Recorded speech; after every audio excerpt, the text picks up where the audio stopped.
My skin got a story in it.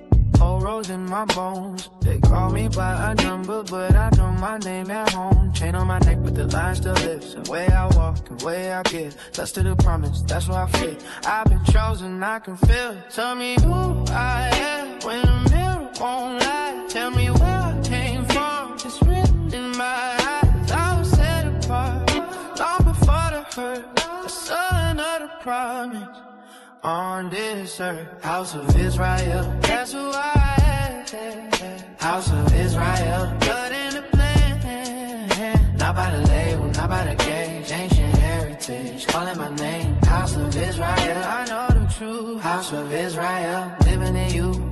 They try to bury kings in the headlines. Tried to paint my crown in shame, but the old words still find me. When I speak and I pray, from the fields to the block, still rising. Through the fog, still a sign. Every wound got a witness, every scar got a sign. I'm not lost in the crowd, I'm not here by mistake. There's a covenant on my breath, bro, that the world can't break. Tell me who I am when the mirror won't lie. Tell me where I came from, it's written in my eyes. I was set apart long before the hurt. The son of the promise on this earth. House of Israel, that's who I am. House of Israel, blood in the plan. Not by the label, not by the cage, ancient heritage. Calling my name, I'm House of Israel. I know the truth, House of Israel. And if they strip the names away, I still stand on what was spoken. If the world don't see the line stays unbroken. From father to son, through the night, we remember. I was made for more than sight. I was made for the sinner. House of Israel, that's who I am. House of Israel, blood and the plan. Not by the label, not by the cage, ancient heritage. Call my name, House of Israel. I know the truth, House of Israel.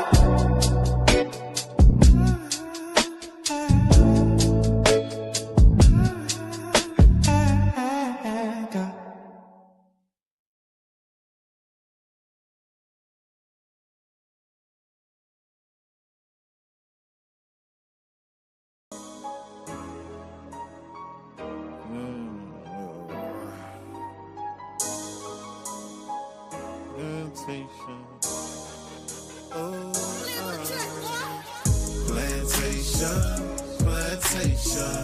9 to 5 be the time I was wasting. Man, I feel like I need a vacation.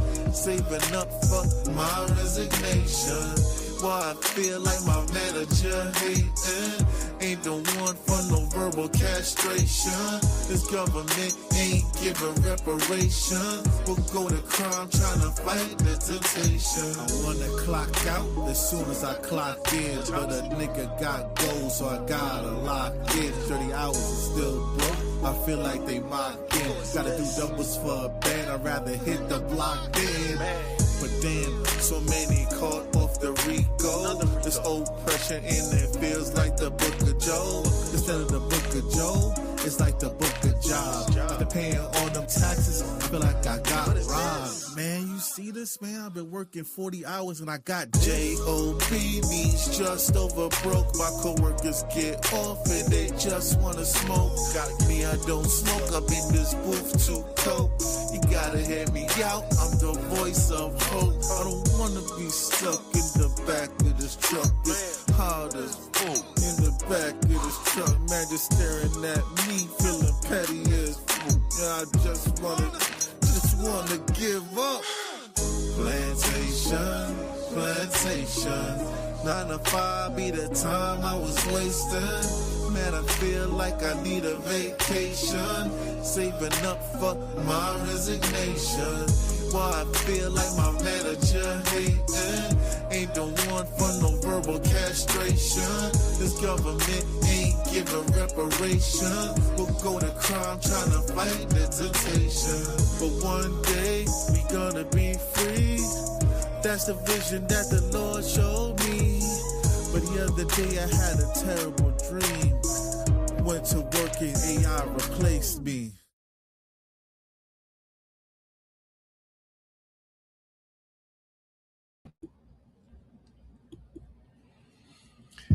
All praise, honor, and glory to Yahweh by Hashem Mashiach Yahweh Shai. Kwom Yasha'Allah, rise Israel. Double honors to our elders. Still waking up the lost sheep of Israel in these last days. All right. I'm your host, Chassadyah, in this lesson called I Meditate Terror. And my swordsman today is Kadah, HOI Lao. good. All praises. All praises. Shalom, King. Shalom. Khan. All right. So we got a lot of information to give out today. So with that in mind, we're gonna immediately get started. But first, let's say the Lord's Prayer in ancient Paleo Hebrew. Give me 1 second. Everyone, lighting my incense up. Hopefully everyone had a productive week. You know what I'm saying? As much as you can here in Babylon the Great. But we're going to talk about what's going on, the fall of Babylon, all that good stuff, okay? This Babylon's collapsing. Babylon just lost a war with Iran. You know what I'm saying? Got to give concessions like reparations. They said they ain't give us, we can't get no reparations. But apparently Iran can get $300 billion because they whooped that, you know what I'm saying? They whooped down the block. They thought they said, we'll be out here in 2 to 3 days. 2 to 3 days, turned to 2 to 3 months.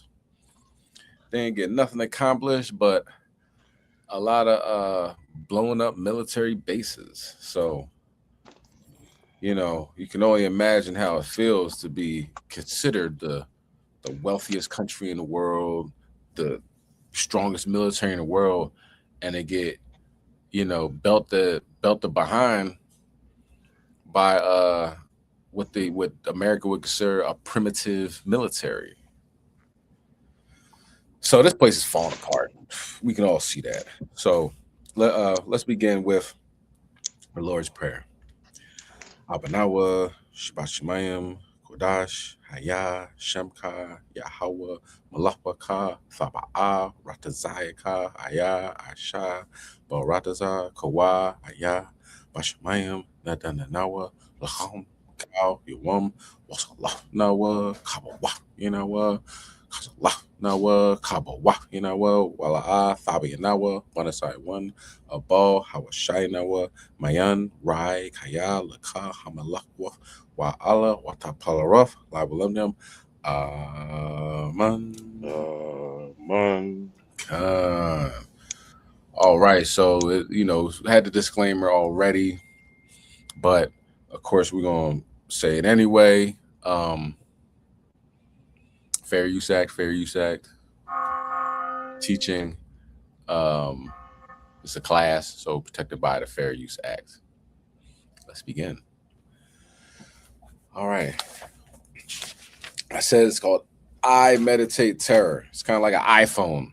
You know what I'm saying? I Meditate Terror. This is something that, I talk about a lot. And why? Because this is, was 1 Corinthians 12th chapter, talks about, the many facets of this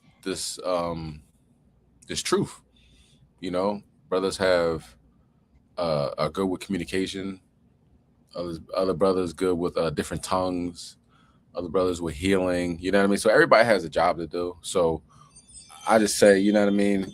Get it done. You know what I mean? You got a job to do it. You know what I mean? Don't sit on your talents, what the Most High gave you. Okay. But let's see why judgment is taking place. One reason why judgment is taking place in this deplorable country called America. Okay, let's get 1 Chronicles chapter 16 and verse 35. All right. Right now, they came out with information saying that America has successfully separated over 100,000 children from their parents. That's a crazy number. You know what I mean? In the short amount of time, this place is beyond evil. You know what I mean? Like when you talk about evil, there's other places that are evil. You know, America takes the cake, the border of wickedness. You know, and you know, we call on the Most High to destroy this place daily. You know what I mean? It's a daily prayer for the Most High to destroy this place, because once Babylon goes down and Babylon's on its knees, then our kingdom will rise. Okay? And the saints of the Most High will take the kingdom and possess it forever, even forever, never. Go ahead, King, you can bring it out. God, the book of 1 Chronicles, chapter 16, verse 35. And say ye, save us, O God of our salvation, and gather us together, and deliver us from the heathen, that we may give thanks to thy holy name, and glory in thy praise. Khan, we need salvation, you know what I'm saying? And we call on Yahweh Shem Yahushai to save us, deliver us from the heathen. They are full steam ahead. No stop, no go, no collect $200. The heathen is in full fascist mode, having fights on the White House lawn, and then fighting in the crowd in the White House lawn, like real deplorable trash bags that are running this country. You know what I'm saying? Go ahead, you bring out verse 36. Verse 36. Blessed be the Lord God of Israel forever and ever. And all the people said, Amen, and praise the Lord. So we praise the Most High daily. You know what I mean? We understand that he is in full control, and when we do pray, that he hears us. You know, so we say thank you, you know what I mean, to the Most High before he casts judgment, because we know he's going to cast judgment. And when he does to these people, we're going to talk about it. That's right. Right here, every Wednesday, we're going to talk about the judgment that the Most High has been dishing out to these heathens. And we're going to talk about some of them today as well. All right. So without further ado, now this is the original, you know, what's going on. 100,000 kids. Kids have had a parent detained. 100,000 kids. Let's watch that. All right, so we got to talk about this here, man. So shout out to Status Quo and Jordan Sheridan. They're on the ground in New Jersey at Delaney Hall, where you have a hunger strike going on, where all these people held in this ICE concentration camp are protesting the horrific conditions that they're in. So you have a bunch of people slammed into a cell that's way too many for that area. You have like one or two toilets that are clogged and disgusting. You have people getting sick left and right and all over the place. You have moldy food that they're being given. It's just totally inhumane conditions, violating people's constitutional rights. It's cruel and unusual punishment. It's just a horrible, horrible thing to see. You have families being torn apart. You have people showing up. You have, you know, kids that are having panic attacks and people that are suicidal because the family's being ripped apart. Just a horrible thing. One person talked on camera to Jordan and Status Quo, and then ICE caught wind of that, and they wanted to retaliate against them, and so they banned them from seeing their family member. I mean, this is just, it's literal like modern day fascist shit. This is fascism. It's here. It's happening, right? And it's in the flavor of anti-immigrant insanity, okay? Let's start with this clip here. Again, shout out to Status Quo and Jordan Sheridan. Donald Trump is the Antichrist. You are his soldiers. So here we go. This is from the protest outside, and let's see what we have. I'm fucking out here. I'm from Kansas. We're gonna come from wherever the fuck it takes. My full name is Robert Cody Billings, and I'm not afraid of any of you. Donald Trump is the Antichrist, and you are his soldiers, you fucking losers. What if they kidnap your kids? What if they kidnap your mom? What if they kidnap you? That's a great question. What if they kidnap your kids? What if they kidnap your mom? What if they kidnap you? Well, they don't think about it like that because it's not happening to them, so they don't care. Look at this. Bombshell. Report reveals ICE has separated over 100,000 children from their families. 100,000. So this is a ProPublica article. More than 100,000 kids have had a parent detained in immigration sweeps, report estimates. Since the Trump administration doesn't track how many children have been separated from their parents by immigration detention, a Brookings report tried to calculate it, and it cited ProPublica's reporting. So this is incredible, incredible stuff that we're talking about here. They say, in response to the Brookings findings, the Department of Homeland Security, which oversees ICE, sent an oft-repeated statement that the agency does not separate families, adding that parents are asked if they want to be removed with their children or instead to have them placed with a person the parent designates. DHS said this is consistent with the practices of past administrations. However, guidelines for ICE officers encountering parents have changed. A document known as the Parental Interest Directive was given a new name under Trump, the Detained Parents Directive. Its preamble, which once instructed agents to handle immigrants and parents in a way that was, quote, humane, has been stripped of that word. So now in the official rules, before it was you have to treat people humanely. Now they officially got rid of humane.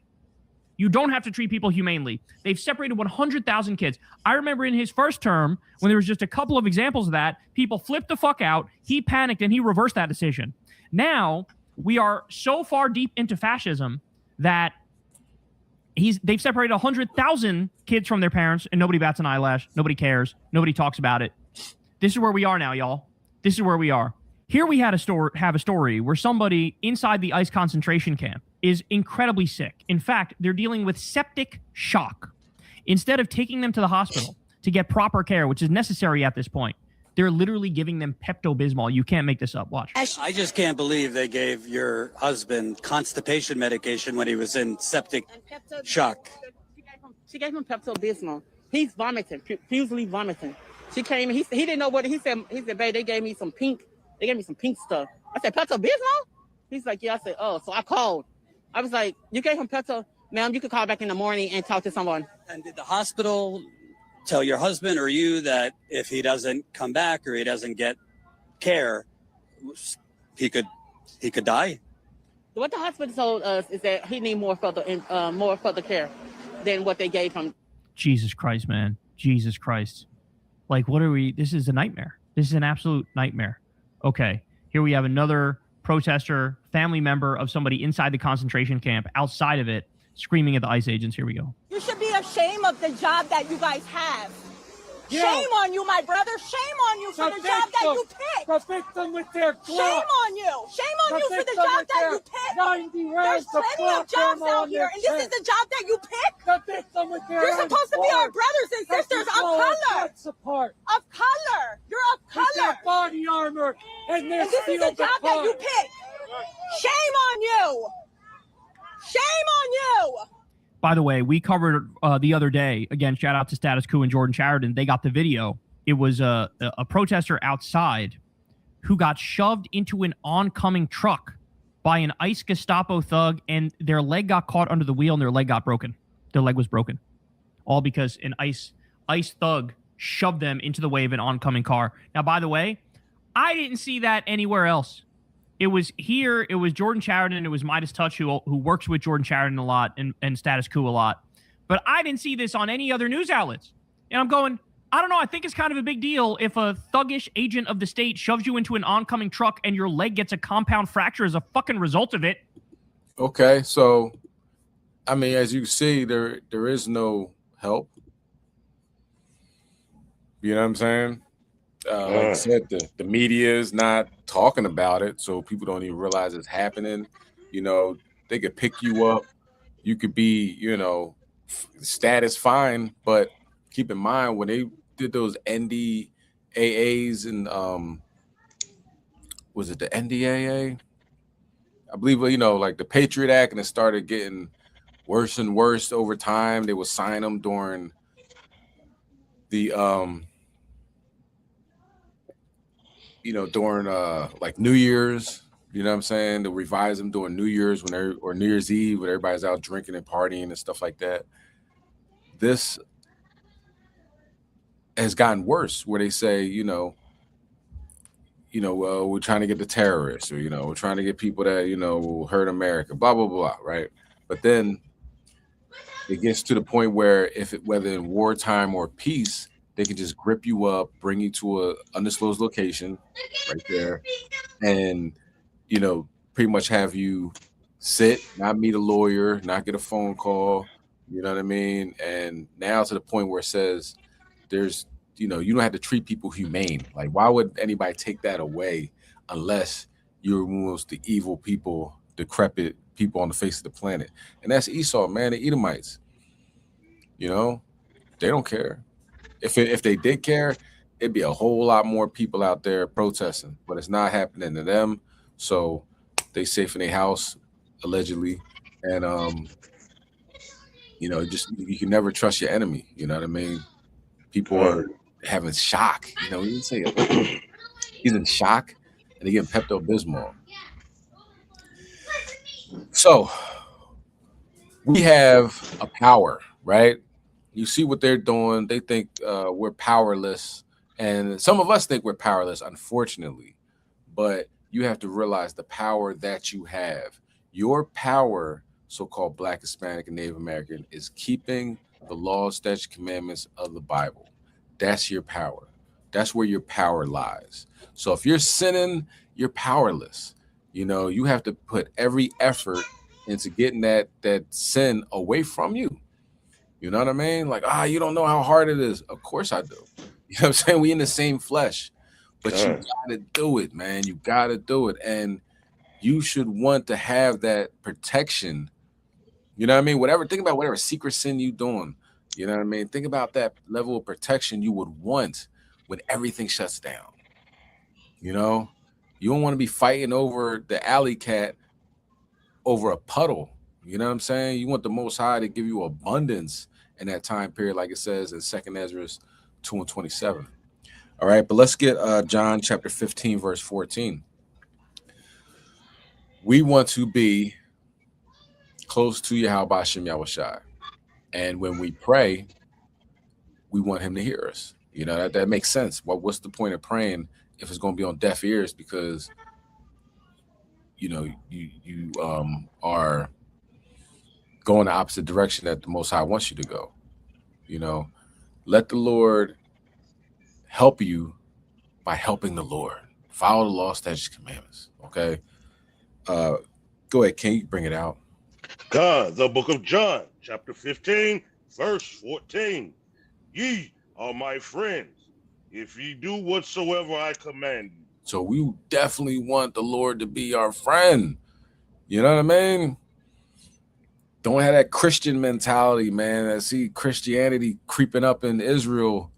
The daggone Gentiles can be saved and prove me wrong. Like, you know what I'm saying? That is definitely a main Christian stronghold. They think it's a stronghold, that keeps them going. They get 100% donations and tithes. You know what I mean? Because they say everybody can be saved. And that's the only law that's obviously still intact, the tithes. Everything else is gone. You know what I mean? In their mind state, right? Go ahead, King. Can you read the next verse? God, verse 15. Henceforth I call you not servants, for the servants knoweth not what his Lord doeth. But I have called you friends, for all things that I have heard of my Father I have made known unto you. So you want to be a friend of God, a friend of his son. You know what I'm saying? A friend of Yahushai. So anything the Most High brings down through the information wise, you get access to. All right. Now let's go to a person that did that. You might know him as Elder Zabak. Okay. As we enjoyed the new moon 4th month on Sunday, the elder brought something up about having a dream. You know what I mean? And he didn't talk about his dreams too often. So as we're listening to his dreams, he was talking about how the planes were falling out the sky. And planes are falling out the sky. You know what I mean? Like, it's been something that you cannot get away from. You know what I mean? And that is amazing. That is mighty. You know, when you see the elder out there on the highways and byways, highways and hedges, you know, battling demons, bringing out the scriptures, you know, staying composed, calm, cool, and collective, and been doing it for decades, you have to understand that, you know, for an elder to be still going out there and still trying to wake up his people, the Most High is going to bless him. So he blesses him with information by way of dreams, visions, so forth and so on. You can only imagine the things that he sees and goes through on a daily basis. But I just want to bring this out because it was amazing to happen. And as I'm doing this class, another plane crashed over there in Texas. You know what I'm saying? Closer to where Carmelo Anthony case was, Austin, Texas. It was in Laredo, about 3 hours away, but I'm seeing things happen getting closer and closer to that spot. So Texas is on Most High's bullseye, definitely. But let's watch this. Okay. Prophecy unfold. The springs of the fountains shall stand still, and in 3 hours they shall not run. Right, meaning Esau's technology and his wisdom and everything gonna start to fail him. All right, that's what that's talking about. So it's gonna get serious in these last days. And it's funny, Chassadyah was mentioning planes falling out the sky. I had a dream about that. You know what I'm saying? I had a dream, and the dream was bad, man. It was bad. I had a dream. It was the planes were like lined up in the sky. It was like a traffic jam of planes, and they was waiting. They was waiting to be told that they could come in and land. It was some kind of jam at the airport, and they like start running out of fuel and falling out the sky. But it is just a tragic evening that started out as a fun time with a couple of young men that were going to fly formations in their airplanes. Yeah, so and I saw one of the planes, it fell like into a forest area, and it just exploded, and like a mushroom cloud came up. Oh my God! Oh my God! Oh my God! Okay. Oh my gosh! And the other planes start like twiddling in the air and falling. To its left and somehow crashed through the gate here and ended up into the parking lot. Again, people that witnessed the crash were able to get that canopy open, pull the pilot out. They described the pilot with blood on his head. Twiddling in the air, falling. That 6 people have died after 2 helicopters collided mid-air in Brazil. Among the victims is a popular singer, Oliver Tree. It happened yesterday morning in Rio de Janeiro. Tree was coming off of a stop on his world tour. He was set to kick off the European leg of the tour in Portugal next month. Tree was in the helicopter with 4 other people, including a popular YouTuber from Argentina. Investigators say one of the helicopters crashed into the parking lot of a car dealership. You're seeing that video there. It was like an assembly line of them, like a traffic jam, and they were just falling one by one. Disaster struck at Edwards Air Force 11:20 Monday morning. There is an incident on Edwards property. The B-52 Stratofortress crashed just after takeoff, creating a massive plume of black smoke that could be seen for miles. Edwards Air Force Base experienced a horrible tragedy, and we lost 8 great Americans. Aerial images from the scene show a large area of charred ground just off the runway where the plane went down. Very little debris is visible. At this point, we don't have any indication as to what the cause was of when this. I woke up. Yeah, man. Yeah, most I'll be showing me stuff. I don't always speak on it, but some things I will share. I was like, yo, that, and I had that dream like 3 or 4 days before that. So that was crazy. Con. Okay. So, if you know, we were at Atlantic City, and I've been talking about this for a while. Well, since I seen it, just came out Friday. Disclosure Day is something that I say all Israelites should check out. You know what I mean? Like, why are you giving Steven Spielberg money, man? F that cracker. I get it. But the visuals, do you know what I'm saying? And if you watch it because it's on point, you know what I'm saying? It's on point. When I saw it the first time, you know, Jake stood up and was like, man, this thing was ass. You know what I'm saying? I'm thinking it's one of the best movies I've seen because I know for a fact that a lot of stuff that he was bringing out is legit. Jake probably has no clue, you know what I mean? Like what's really going on, you know what I'm saying? So I think Israelites would really appreciate it. Now you got to watch it with your spiritual eye and know, of course, it's Hollywood. So the people in there that are being affected and that have that spiritual power, so to speak, are Jake. You know what I'm saying? Like, but he has to, and he probably would anyway, but if you're going to make a movie in America, you're going to make him as Esau. So you watch it knowing that they talking about us, you really going to like it. And what we just seen with the elder, just, you know, just naturally, like, yeah, I had a dream and a plane hit a mountain and there was a big mushroom cloud. That happened the night we were watching, the night we were at AC. Do you know what I'm saying? I'm watching it on a notification. I'm like, yo, that's crazy. But he had this dream 3 or 4 days ago. And since he had that dream, every day, for the most part, has been another aerial accident, quote unquote. And they're making national news. You know what I'm saying? I know it's making national news because I'm able to see it. This isn't happening around the corner for me. You know, these are big name artists falling out the sky. 12 skydivers, which is crazy because like a bar was bringing out on the new moon. You're a skydiver, you got a parachute, just jump off. You know what I'm saying? Jump out with your parachute. But something went wrong. You know what I mean? So I don't think they have time to do that.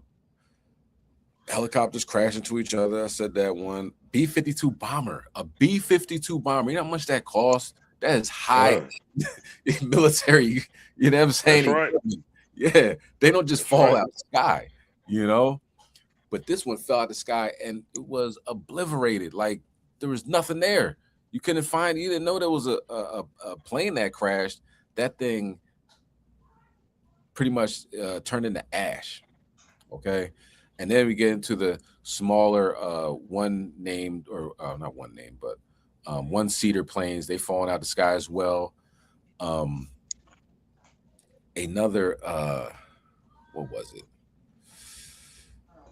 Well, a woman got thrown off a daggone roof. You know what I'm saying? I mean, or a mountain. She's going bungee jump. It's not funny because I don't know. It's like, Doc, I seen that. That was crazy. They had her up over. Yeah. I'm And like, just, hey, the rope not on.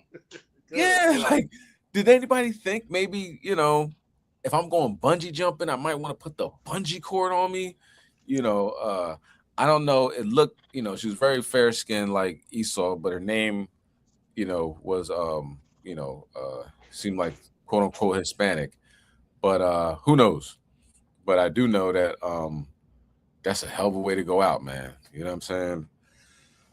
But as far as that, the plane crashes. The elder had a dream about it. The Most High gave him that dream. He shared this with us. And then as I'm doing this class, a plane falls out of the sky in Texas. And I'm looking at it. They're trying to break open the the cockpit window, but they have a very strong cockpit window because, you know, birds hit it and everything like that. So, yeah. Let's get Isaiah 41:8. You know what I'm saying? we should definitely be aiming to be close to Yahweh Shem Shai. Khan, look at that. 3 instructors charged. Yeah. I heard they tried to run too. Like they sat there for a little bit and they like, yo, let's get out of here. Because I mean, you know you're in trouble. You know, you can't just throw somebody. Where the bungee cord? Now, if I'm gonna do it, you know what I mean? Look, they got some equipment on. They got stuff wrapped around them. Yo, that is a bad judgment, man. Because you know, eventually it's gonna hit like I'm not bungeeing. Good. You know what I'm saying? I'm supposed to be bouncing back up. Look at it. And her boyfriend was right there. You can't tell me nobody said, are we going to put the cord on now? Like, I have, you know, unless you messed up, you know what I mean, on some, I'm going to think like I'm going to need something to save me out of this. I don't know, you know, but yeah, who wants to go out like that? You know what I mean? Like, nah. That's right. I'd rather get in a chariot and go around into the planets. You know what I'm saying? Like, yo, what happened to Chassadyah? Oh, you ain't heard?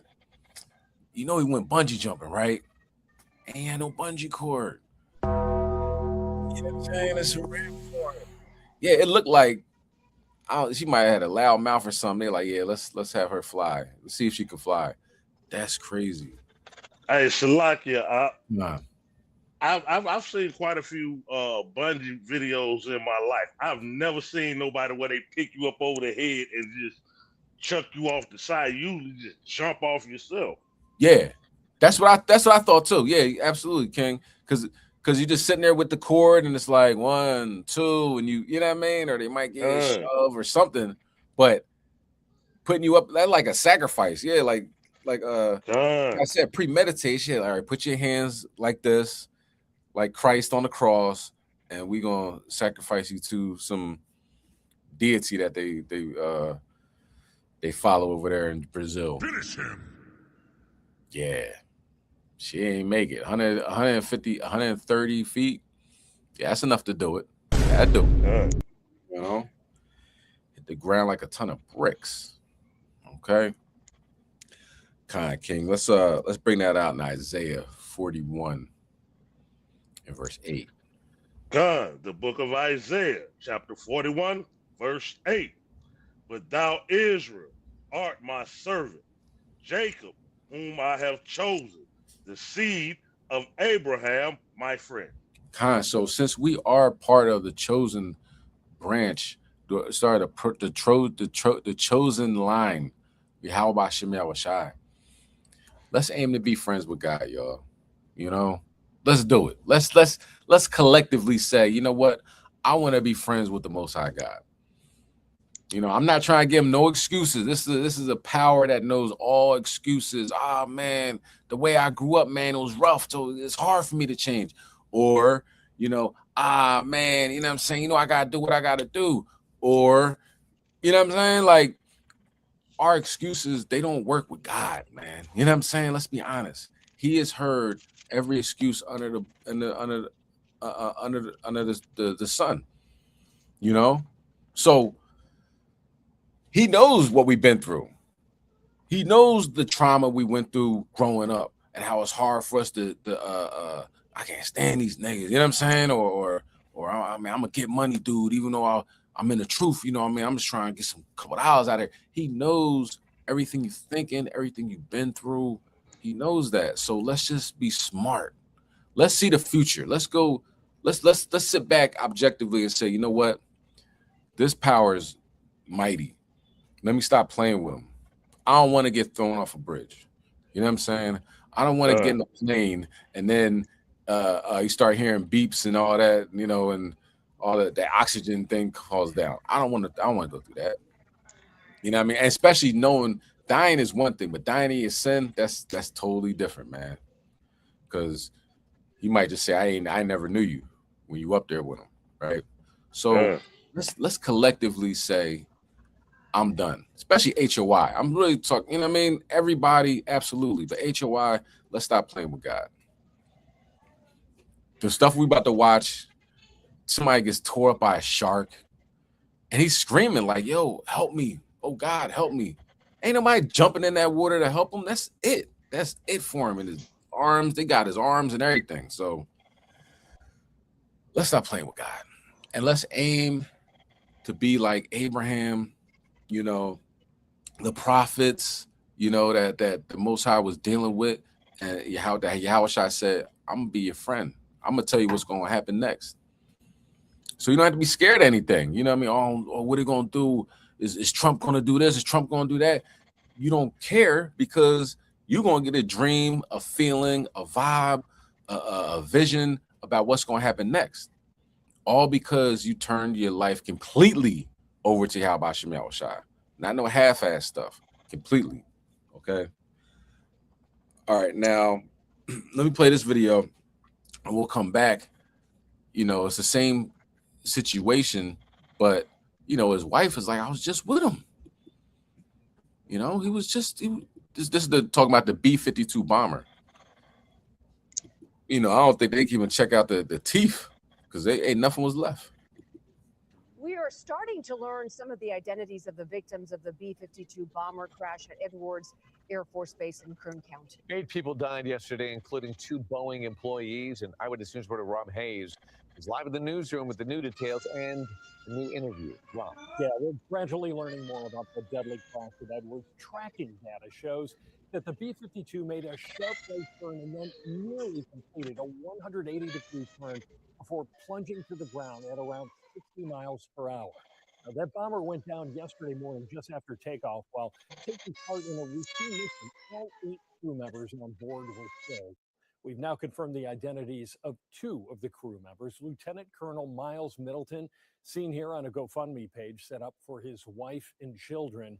And then there's Jeremy Smith, a civilian flight test engineer for the Department of Defense. We just heard from his widow moments ago, who said the 2 of them just had a baby 4 months ago. It can't be real. There's no way that it's real. It was supposed to just be another routine day of work. He's been doing it for 10 years. And it's the same routine every day. But get out, get ready, kiss me goodbye, and go. I was heartbroken when I heard that his plane went down. Now, Boeing, the manufacturer of the plane, said 2 of its employees were on Monday's flight. Officials at Edwards Air Force Base say it could take up to 6 months to determine what caused that plane to go down. Live in the newsroom. Okay, so maybe, you know, they're going to find out what happened that made the plane go down. But the Archangel Michael said he's going to be knocking them out the sky. You know what I'm saying? And we can see it spats when this happens. Like it'll be, it will happen for like months straight. Just planes falling, passenger planes, fighter jets, everything. Then it'll stop. And then it will happen again. And it's happening now. Ironically, it happened after Elder Zabak had his dream. So I'm loving the spiritual aspect, you know, that HOI brings to the table, man. You know what I'm saying? Let's get involved. Let's pray. You know what I'm saying? Let's fast. You know, don't forget Wednesday, unless it's a feast day or whatever. Wednesday night to Thursday night, you know, even is the House of Israel fast. You know what I'm saying? Don't just fast during the Day of Atonement. You know what I'm saying? Fast throughout the year. Make the Day of Atonement real easy. You know, it's good for your body. You know what I mean? But it gets these spirits off you, gets you closer to Yahweh Shem Yahushai. Of course, if you have medical conditions where you got to take medicine and everything like that, consult your doctor. All right. Don't just do it and, you know, have a heart attack or stroke. Nobody wants that. You know what I mean? But maybe if it's something that you can't physically do, then you can fast from something else. Okay. Talk to your Heavenly Father. All right. Let's get Isaiah chapter 33, and we're going to start at verse 5. Judgment is taking place. Judgment is taking place. And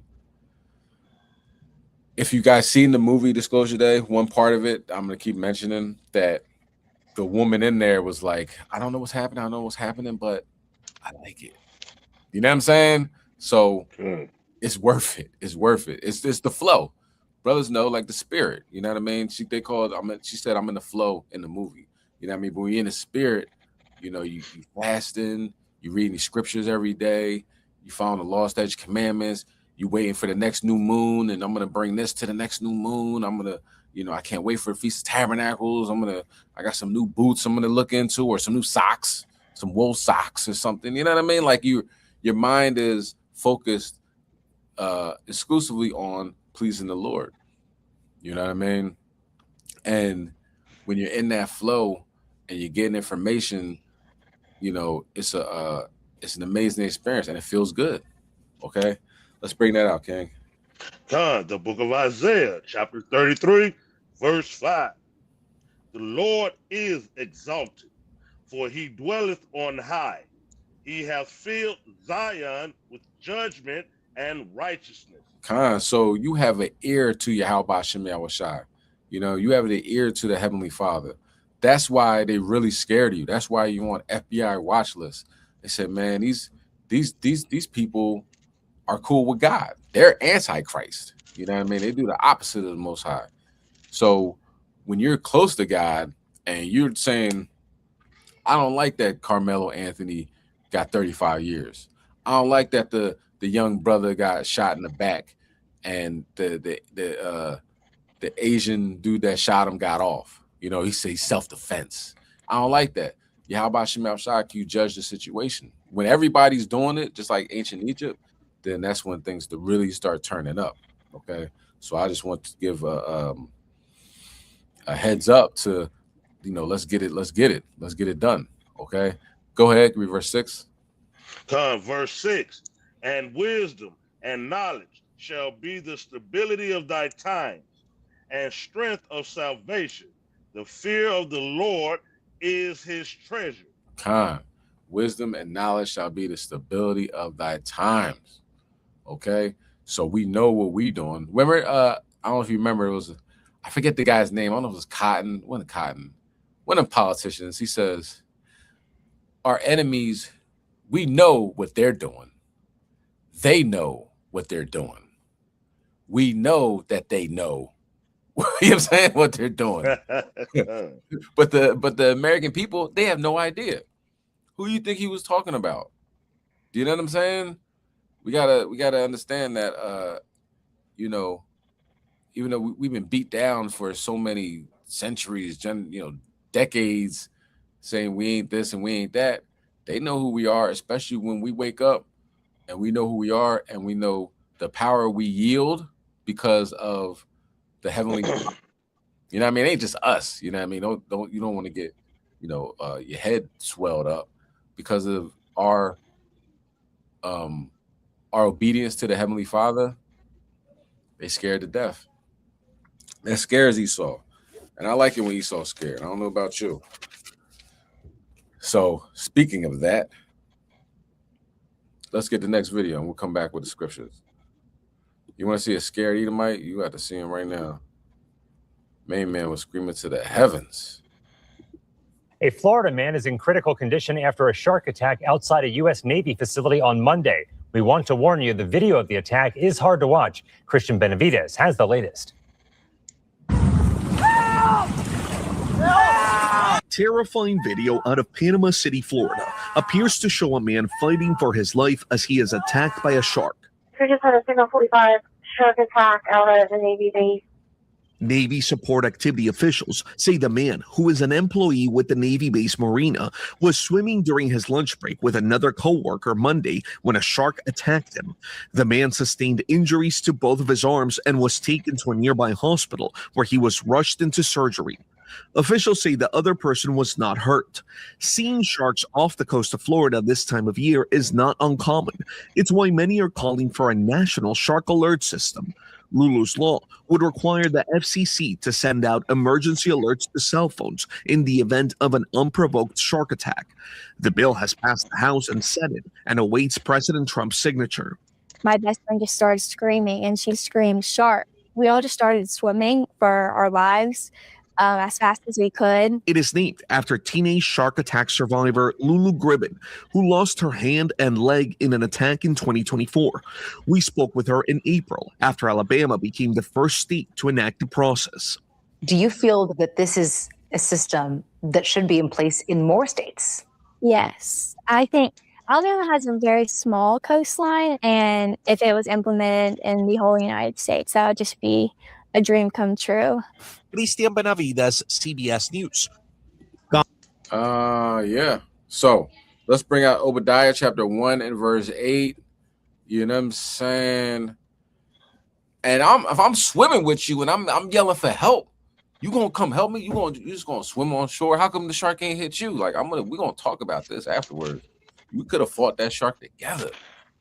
That person, whoever he was swimming with, the ancient man, you know what I'm saying? Like, because he's like, hold up, if I start fighting the shark, what if the shark start hitting me? You know, start biting me. So he came on shore. The other person was cool. The other man, his arms is gone. You know, and he worked for the Navy. So let's bring that out. Obadiah 1, verse 8. The book of Obadiah, chapter 1, verse 8. Shall I not in that day, saith the Lord, even destroy the wise men out of Edom, and understanding out of the mount of Esau? So the wise men in Edom, you gotta look at this as well. Remember when it wasn't that long ago, like 12 to 17 scientists just came up missing. Anybody had anything to do with the UFO program, aeronautical engineers, and some of them just got up, left their cell phone, left their keys, phone, wallet, glasses, and just walked away. You know, and some of those people they found and they were dead. You know what I mean? Like the Most High is destroying the wise men out of Edom. And anybody that could tell the rest of these low-level Edomites what's going on, Most High taking them out of here. So they really don't know. They ain't listening to us. You know, they will eventually, but you know, it seems like he's hardening their hearts. Read on.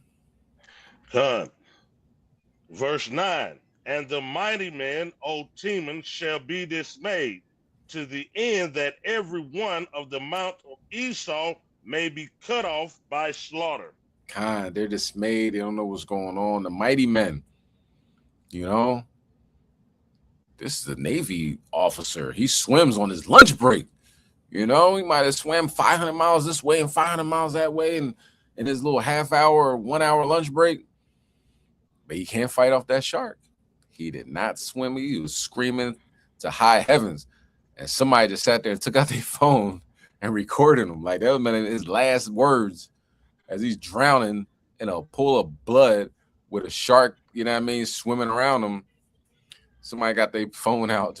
That's America. I mean, it's not even America. That's what it is. You know, you don't expect people to help you.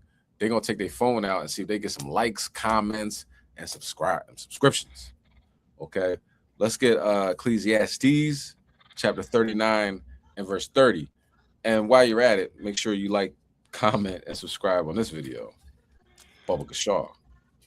Salakia, that was Ecclesiastes. What again? I'm sorry. Ecclesiasticus, Salakia, 39 and verse 30. You know, all these amazing things happening. The judgments that are taking place on this planet bring us close to Yahweh Shem Shai. Get us right with the Heavenly Father. All right. Go ahead, Ken. You can bring it out. The book of Ecclesiasticus, chapter 39, verse 30. Teeth of wild beasts and scorpions, serpents, and the sword, punishing the wicked to destruction. So the teeth of wild beasts, scorpions, serpents, Most High got it sewed up. You know what I mean? Sword, he got it lined up. You know, it's already you know, it's already in motion. You know, the Lord knew that he was going to take his swim on his lunch break, and he put that shark right in the midst of them. You know what I'm saying? Jaws came out of nowhere and smelt that Edomite. I don't know if he was Esau, but if anybody's swimming on their lunch break, it would be Esau. And tore him up. You know what I'm saying? He's probably fighting that shark. Shark ripped off one arm.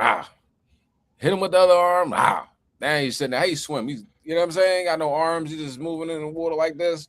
He got a little doggy paddle or something. You know what I'm saying? He's in bad shape, man. He's in bad shape. God ain't playing. All right. And we talking about getting thrown off a building. 6 million ways to die. Choose one. If you get thrown off a mountain, you know what I mean, with no bungee cord, tore up by a shark. Either way, ain't you know what I'm saying? I'd rather not.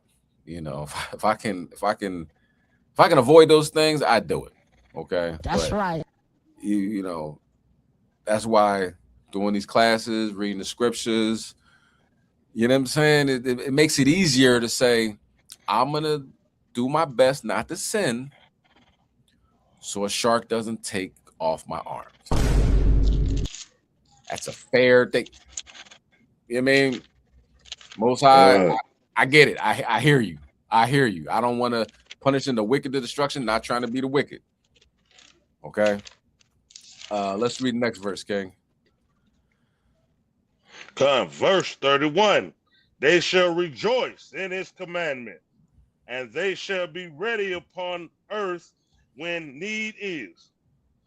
And when their time is come, they shall not transgress his word. They sitting there with the Birdman hands like, okay, yeah, this the day. This the day.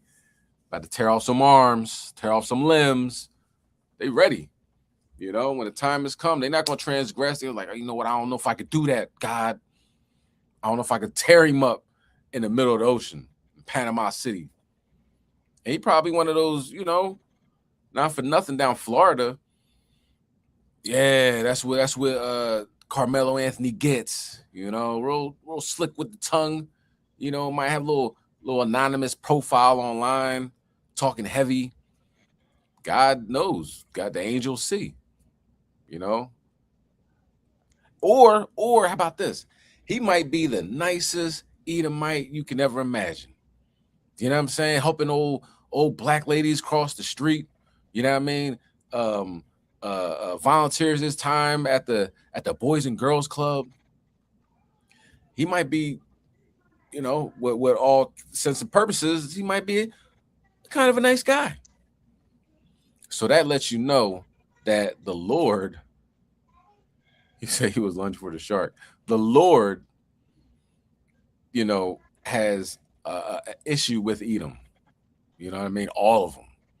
So if he treats the nice guy with that type of veracity, then what's he gonna do to the blatant racists? What's he gonna do to the anonymous commenter talking about, oh, you niggas need to get a job, you niggas need to, you know what I mean, talking heavy. That's a scary thing, man. Scary thing to fall into the hands of Yahweh Shem Shai. And they falling deeper into their hole, and we coming out of ours. So we've been planted. They getting buried. All right. Go ahead, give you verse 32. Verse 32. Therefore, from the beginning I was resolved, and though upon these things I have left them in writing. All right. Therefore, from the beginning I was resolved and thought upon these things, wrote them down. Like, man, hold up. I gotta write this down. What's going on? Go ahead, read on. Verse 33. All the works of the Lord are good, and he will give every needful thing in due season. All the works are good. So when he sends the teeth of wild beasts, that's a good thing. That's a good thing. All the works of the Lord is good. You know, better smile and nod. You know, you lucky you got your legs. He left you with your legs. You know, read on. Come, verse 34. So that a man cannot say, this is worse than that.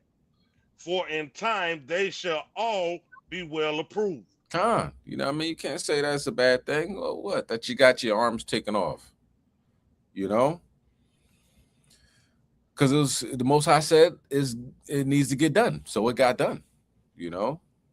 Well, that person lost a leg and an arm, and I lost both arms. You both good. You all right? You be cool. Go ahead, read verse 35. Verse 35. And therefore praise ye the Lord with the whole heart and mouth, and bless the name of the Lord. Barakatah Yahweh, Barakatah Yahweh Shai, Hom Yashala. You know what I'm saying? The water Abba. You know what I'm saying? The water Yahweh. You know, in the name of his only begotten son Yahweh Shai. We love this. You know what I mean? Because them getting there, what they deserve, right? Think about it. Did they feed our children to alligators and take pictures and send the postcards?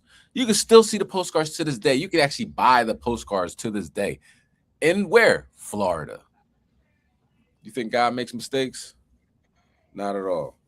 So now let's talk about the heavens and what's coming down from the heavens. Let's get Psalm chapter 50 and verse 3. Let's see what's going on in the heavens.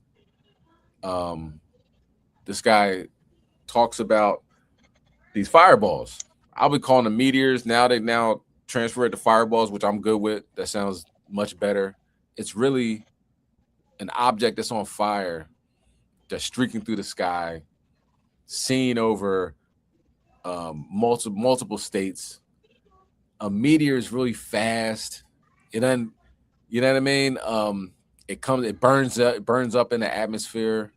You know, the one in Russia made a loud noise and blew out windows. That's rare.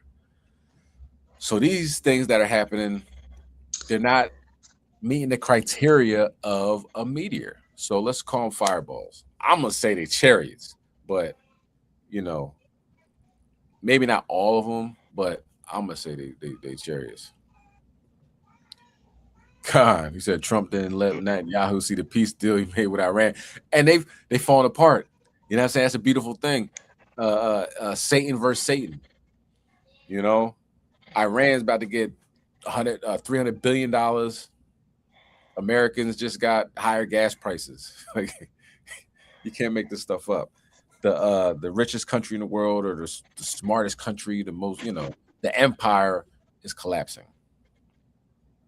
Khan, go ahead. Can you bring it out?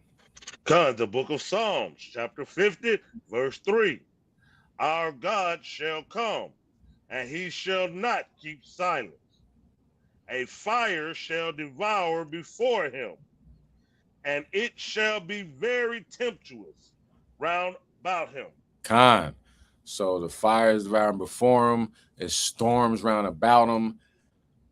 It's some things we're going to watch I ain't never seen before. Not right now, but later on. A volcano erupting with a tornado right next to the volcano. I never seen that before. I watched this. I watched the news so much. You know what I mean? Like, this is what I do. Never seen that before. But we're going to get the scriptures to back it up, okay? Go ahead. Can you read verse 4? Verse 4. He shall call to the heavens from above, and to the earth, that he may judge his people. Khan. Okay, so judgment time is taking place. You know what I'm saying? It's a beautiful thing to watch. Anytime somebody gets their arms torn off, and the mighty men of Esau at the Navy, or not, his arms torn off, that's a judgment. Trust and believe. All right, let's continue on. Let's see the fires in the sky. Break the start right. It's the Angry Astronaut back with a full nuclear level update on this absolute madness that we're calling the Fireball UFO outbreak. If you've been watching my channel, you know I've been screaming about this for weeks. The skies over the US and honestly the planet have gone completely insane with bright fireballs, sonic booms rattling windows, and now confirmed interstellar stuff dropping in. We're talking 3 major events that scream something is not right, plus a bunch more fireballs in the last 10 days, fresh orb UAP reports, and the one massive trigger that started it all, 3I Atlas, the third interstellar object to visit our solar system, and some new discoveries that have been made about this object as well. I'm not here to hold back. We're diving deep, trajectories, speeds, toughness, the unexplained booms, Avi Loeb's latest interstellar meteor, and my full theory on what 3I Atlas might actually be carrying. This one's going to be long because the data demands it. Grab a drink, hit that like button and that subscribe button if you're as pissed off and fascinated as I am. And also, please hit the notification all. I've heard that that's super important as well. And let's get into it. Good afternoon, alien enthusiasts, and welcome to another Angry Alien Bulletin. So the Fireball outbreak continues to roll on. This is an amazing thing that's happening in the first half of 2026 at this point. Really, all of these things should have been slowing down. There might have been a momentary spike in Fireball UAP events. They're called Fireball meteors, but as all of you know, I am not 100% convinced that all of these objects are just meteors. They might be something else. We'll get into that a little bit later, but it has been, as near as I can tell, unprecedented, the number of Fireball meteor events that have been transpiring around the world. And now we have a new event that has absolutely broken all previous precedent. We not only have all of these events taking place around the world, all of these brilliant fireballs illuminating the sky either at night or sometimes in broad daylight, we also have a massive object that apparently broke up and exploded with close to the force of a tactical nuclear weapon over the Northeast United States. And there are a number of things about this object that I didn't report in my previous video that make it very unusual indeed. And then to add to everything, we have an interstellar object that impacted our planet, or impacted the atmosphere anyway, right in the middle of this outbreak. Just an unbelievable coincidence, if that is indeed what it was, for that to transpire all at the same time that all of this is taking place. And obviously, as always, I'm going to be talking about a possible connection to 3I Atlas, simply because something has to be going on in the solar system to be triggering all of these events. This just isn't something that happens randomly. There has to be a unique event taking place in the solar system to be creating all of these incredible Fireball UAP events, Fireball meteor events, whatever you want to call them. And the only major thing that has happened in our solar system, the one thing that stands out, is the passage of 3I Atlas through our solar system. And we have discovered something very new about this interstellar object. Also, something that strongly indicates that it's definitely not a comet, and it might have a specific purpose. So we're going to cover all of these details. We got a ways to go with all of this. Let's get started. So let's start with the big one that everyone felt. The Cape Cod Bay Bolide on Saturday, May 30th, 2026 at exactly 2:06 p.m. Eastern Daylight Time in By the way, if you wonder what bolide means, it comes from the Latin bolus, which means either missile or weapon hurled or thrown. NASA confirmed this bad boy loud and clear. Over 70 to 80 eyewitness reports poured into the American Meteor Society from Massachusetts, New York, Rhode Island, Vermont, New Hampshire, Maine, Connecticut, even Delaware, Maryland, Ontario, and Quebec.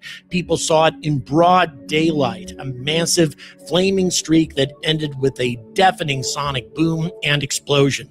NASA's data, straight from their Meteoroid Environment Office and Astromaterials Research Division, is crystal clear. This was a meter-scaled meteoroid, roughly 1.6 meters across initially, entering at a steep angle from the northwest to southeast. It traveled about 40 kilometers through the atmosphere before fragmenting. Breakup happened pretty high. Reports indicate anywhere from 50 kilometers to maybe 60. That's unusually high for a full disintegration. Most fireballs break lower, around 25 kilometers. But this one broke up much higher for some reason. And its speed, well, buckle up. We're looking at well over 100,000 kilometers per hour, or 33 kilometers per second, one of the fastest we've seen for a bolide of this size. It released energy equivalent to 300 tons of TNT. That's about 2% of Hiroshima's bomb yield, similar to a tactical nuclear weapon, all from a space rock the size of a small car, slamming into our air at hypersonic speeds. The shockwave rattled houses across the Northeast. Dashcam footage from upstate New York captured it perfectly. A bright daytime streak exploding over Cape Cod Bay. Now, the toughness angle. This is where it gets weird. NASA says it produced an actual meteorite fall right in the middle of Cape Cod Bay. Radar from NOAA weather stations picked up debris signatures at multiple altitudes, at 64,000 feet, 49,000 feet, down to only 4,000 feet. Pieces splashed down in about 100 feet of water, which NASA jokingly calls a fishy squisher. The object was mechanically strong, fragmented high up due to the steep entry and high speed, but it dropped fragments, not your average fragile stony meteoroid that turns to dust. The thing held together longer than expected in spite of the explosive event that occurred high up in the atmosphere. Other unusual factors, well, daytime visibility over a huge area despite the weather, no link to any known meteor shower or satellite re-entry. There is no meteor shower that's taking place at the time of this event. It showed up on satellite imagery and Doppler radar. And get this, Avi Loeb himself commented on it, noting the high speed and energy. So why was it so tough? Why the high breakup altitude? Was the composition exotic? We'll circle back to that when we talk about 3i Atlas. And then, a few days prior to this Cape Cod event, we had an event in South Carolina. And in spite of the fact that NASA and the scientific majority say that a meteor didn't cause this, it's very difficult to figure out what possibly could have caused it. And as of right now, it's still unexplained.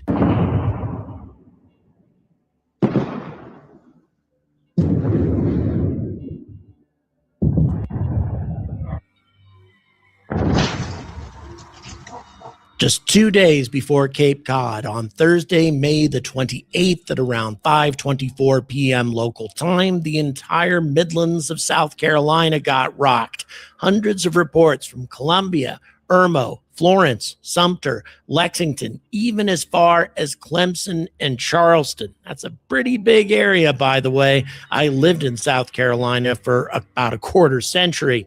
People describe this massive boom that shook roofs, rattled windows, and sent animals running for cover, as you can see. The USGS confirmed that there was a sonic boom, not an earthquake, not seismic activity. But here's the kicker. It's still unexplained. Early speculation pointed to aircraft breaking the sound barrier, seismic stuff, or a meteor, but NASA ruled out a meteor or a launch. No military jets were confirmed supersonic at that time and place. No satellite reentry. And yet it happened smack in the middle of this fireball surge. Cape Cod was 2 days later. Other fireballs were lighting up the southeast at around the same window. Sonic booms from meteors happen when the object hits hypersonic speeds, faster than sound, creating a massive pressure wave, like a supersonic jet, but far more violent because it's coming straight down from space. Fireballs generate them when they survive deep enough into the atmosphere. So why no visual fireball tied to the South Carolina boom? Was it a stealthier fragment or something else? In the middle of all of these other booms from confirmed fireballs, this one stands out as the odd man out. Coincidence or part of a pattern where some events are getting downplayed? I'm angry about it because the public deserves straight answers. Okay, so now it's time to talk about this interstellar object. In the middle of all of these other meteor events in our atmosphere, all of a sudden, against all odds, I mean, interstellar objects simply shouldn't be colliding with our planet that often. There's an enormous amount of room in the solar system, huge amount of room, and interstellar objects only pass through once. They get one chance to hit something on their way through, and the odds of them hitting a planet, especially a planet as small as ours, are just infinitesimal. And yet, in the midst of all of these fireballs, we have an interstellar object hitting us as well. So now let's drop back to April 1st, 2026. While everyone was yelling April Fools, Avi Loeb and a collaborator dropped a bombshell, a new interstellar meteor candidate from the CNEOS Fireball database. They call it Polar IM, detected at 0213 hours and 14 seconds UTC over the South Atlantic Ocean east of Argentina. This thing had a massive polar velocity component coming in almost straight up through the ecliptic plane. Its speed relative to the sun, about 51.7 kilometers per second. Far too fast to be bound to our solar system.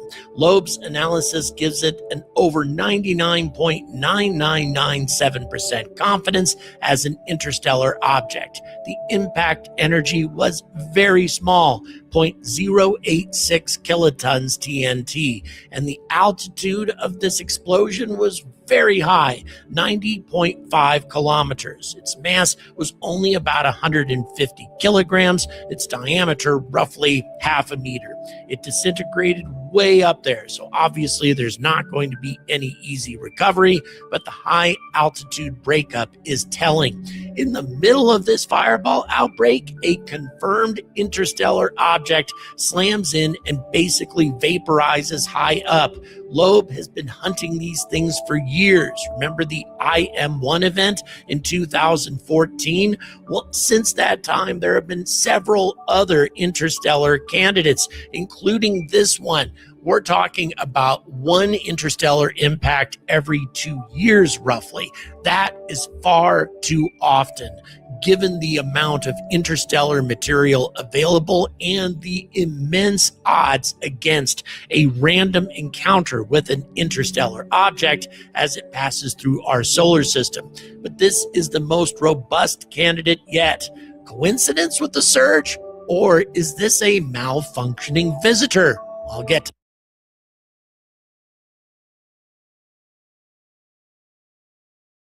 He says he'll get to that. We don't have to. Okay, listen. He said an interstellar object. Now, we've been talking about these meteor fireballs for a long time, right? So, interstellar objects, an object that's not from our solar system, from outside our solar system, hit Earth on April 1st. What happened on April 1st? It was the beginning of Passover. What? Think about the chances. We've been talking about chances every week, right? What's the chances of a erupting volcano, a fireball hitting that in the Philippines? 1 in a billion. and then a large earthquake hits the Philippines. What's the chances of an erupting volcano and then a fireball hits erupting volcano in Japan and then another fireball hitting it or hitting around it? I'm not sure if it hit it, but the chances of that in the billions, you know what I'm saying? And it happened within 2 weeks of each other. Now, an interstellar object, I'm just finding out about this. Interstellar object, which means just like 3i Atlas. 3i Atlas was an interstellar object. Oumuamua was an interstellar object. Things that just didn't make sense why it's here. Hit the planet and on east of Argentina. Argentina is one of the most racist places on the planet. Remember, it was Argentina, the United States, and Israel that are the only countries that said slavery was the worst thing in the world. You know, so by default, the United States, Israel, and Argentina said slavery wasn't that bad. Y'all cool. You know what I'm saying?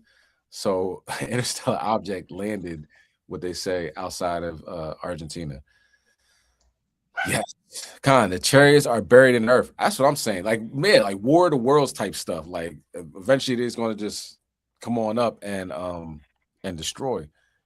And when we watched in Texas, the video, I think it was a week ago or 2 weeks ago, what happened in Texas, it sounded like a foghorn throughout the whole, you know what I mean, region. And it sounded like that horn that was made during World War Z, or not World War Z, what's it called? War of the Worlds. So I'm excited. I want to see what this, what transpires. Keep an eye on it, and I'll be sure to bring it, you know what I mean, to attention, you know, when I figure out what is happening. Matter of fact, let me one more video on the fireballs. Okay, let me line that up. This is a weird one. I tried to talk about this at AC, but had some disruptive folks out there. But let's watch this. Mornings right now covering northeastern Iowa, southeastern Iowa, northeastern Missouri, all of northern Illinois. What did these people see? Was nuts. There are two different photos. Okay, here we go, guys. This was nuts. Yeah, my gosh, what did these people see? I don't know. All I know is I analyzed this video footage out of Modesto, California. It has some narration. And they spotted something in the sky, totally legit. Okay, great. Let's just watch the video. Here we go. 1:44 a.m. Okay, this. I mean that right there should, you know what I'm saying, spark some interest. You're like, off top before we go any further. You know what I'm saying? 1:44 a.m. All right, so check this out, man. This is wild. This I got more video footage of this sighting above California, but it's not the sighting here. It's what happened during the sighting. Okay, this ended up being what we're being told that this was part of a re-entry or a not part of it was a re-entry of a satellite. Okay, 1:44 a.m. Last night not last night but the night before in the wee early morning hours at 1:44 a.m. Kenneth M sent this in. He and his wife were outside and just happened to look up and see this, but it's not this that I want to share with you guys. They saw something else that I don't think they should have seen. Here we go. And the fact of the matter is they did. They were just out just minding their own business when all of a sudden this thing appeared. And okay, now watch what happens. Guys, this gets interesting, okay? You don't notice it now. I'm not sure if they were there now. If they were, they weren't visible. But you're about to see something really interesting. Check this out. Okay, this wasn't a meteorite. It was a rocket launch, like it was originally said. This is supposedly a 9-foot satellite entering the atmosphere. Hold on, I want to back this up just a little bit. Right there, when they transition from that view to that view, there's something right there. You're going to see something else. It's as if this thing was being followed by not only one, not only two, but three objects that stopped on a dime. They caught it on video, man. Okay, so here this thing goes. They're just enjoying the view, right? Sky putting on a show. They don't see anything other than that, right? Until they do. and this thing starts to come apart. I don't know. And watch. It starts to get good right in here. You ready? Watch. Something's following that thing. Get ready. Here we go. Watch over here. Right there they are. One. Watch. Listen what she says. Traffic is stopping. Whoa. Look at the UFOs flying right behind it. Look at the trail there. See that one stop? Did you see it stop on a dime? It stopped and went in reverse horizontally with a little bit of vapor coming out the back of it, which implies propulsion. You back it up just a little bit. They were chasing that thing, and they stopped. Look at that. We're going to zoom in and take a closer look. There was one. There's two. There's three. I see it. Okay, there it goes again as it's leaving their field of view. Whoa. And it just starts to destabilize. Supposedly, this was some sort of a satellite that was like 9 meters by 3 meters. No. Yeah, 9 meters by 3 meters, something like that. Pretty decent size, maybe 1,500 pounds or whatever. I don't know. I'm not convinced, man. I'm just not convinced. Okay, here we go. This is the segment where she sees these white orbs chasing this son of a gun through the sky. Seriously, man, this is rare footage. Nobody else has this footage but me and them. Here you go. And now you. Right there they are. Traffic is stopping. He's talking about those. When he said it's stopping, he was already looking at those. Okay. Those things were chasing that through the sky. And then once it started to get steeper and steeper in its entry and started to break apart, they stopped. Right there. They stopped right there. It just stopped on a dime. Wait till I zoom in close, this bigger one here. And now they're just kind of sitting here looking right, left, right, left, right, left. There's a little bit of vapor coming. Look at the vapor come out behind them. Look at that implies propulsion. Obviously, they're anti-gravity because they're sitting in the sky. Things don't just sit in the sky like that unless it's a balloon, and those aren't balloons. Look at the propulsion coming out the back. Oh, yeah, those were the real deal. I don't think anybody else saw them, but these folks right here. Because there have been many videos submitted. I've gotten 3 different videos now of that thing entering the atmosphere. And at first, like I said, the official report was it was a rocket launch. Well, it wasn't a rocket launch at 1:44 in the morning. And besides that, it originated in the northeastern sky. It originated high in the sky, not low from the ground. So it was quickly, no, it wasn't a rocket launch. Then it was decided, oh, it's a re-entry of a satellite. Okay, well, maybe it could have been, but why was it being chased if that's all it was by these things right here? Why were these things chasing that through the sky?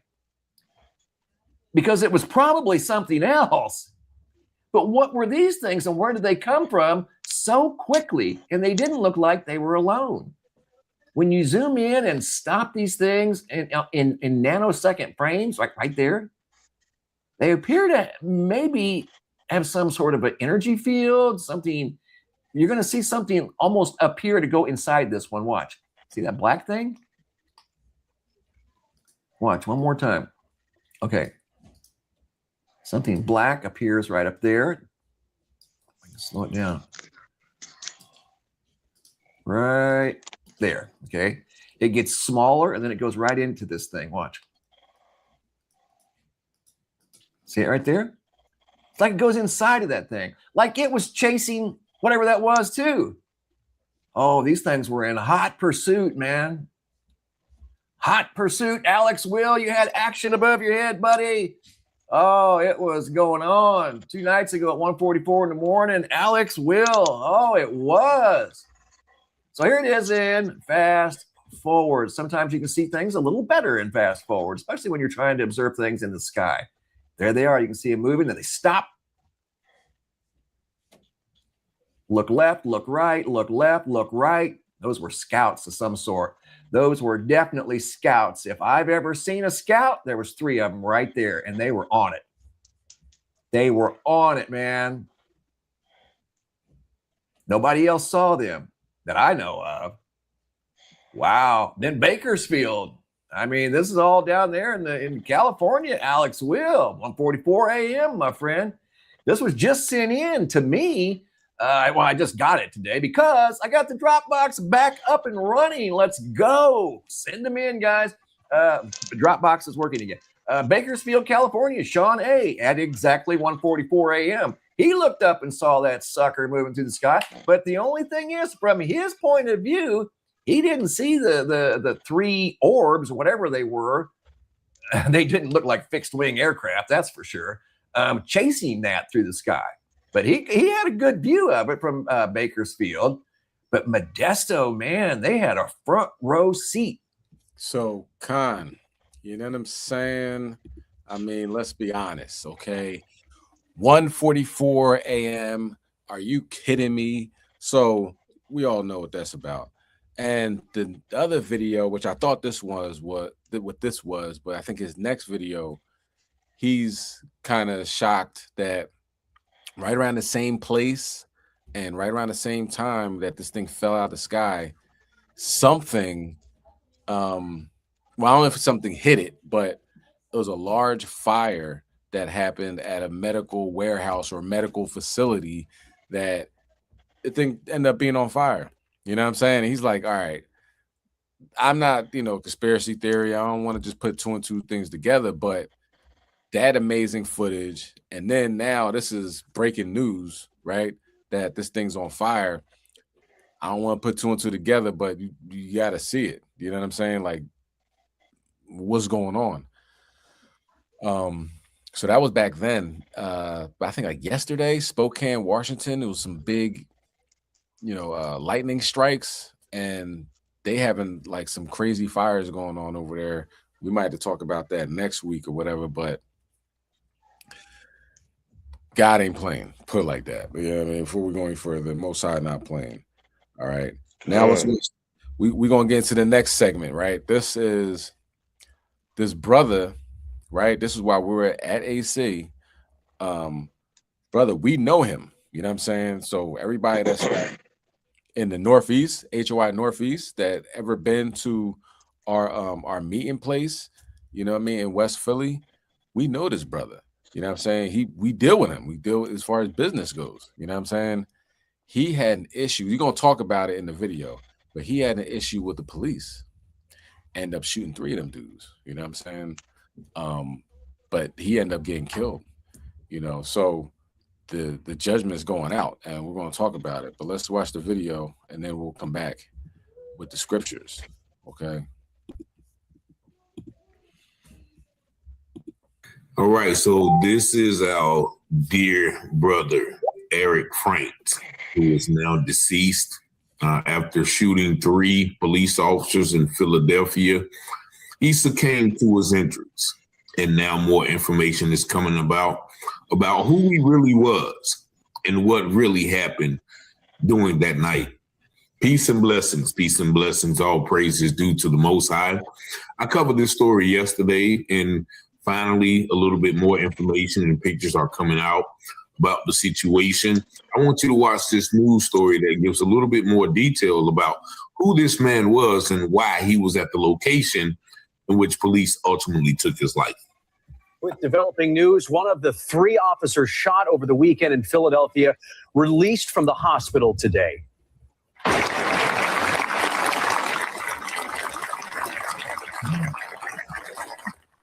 The other 2 officers remain hospitalized following the shooting, which happened Saturday night. None of their identities have been released, but they are said to be stable. Meantime, we're learning about the alleged suspect, the 57-year-old Eric Franks, a man who was well known across the community, who died in the shootout.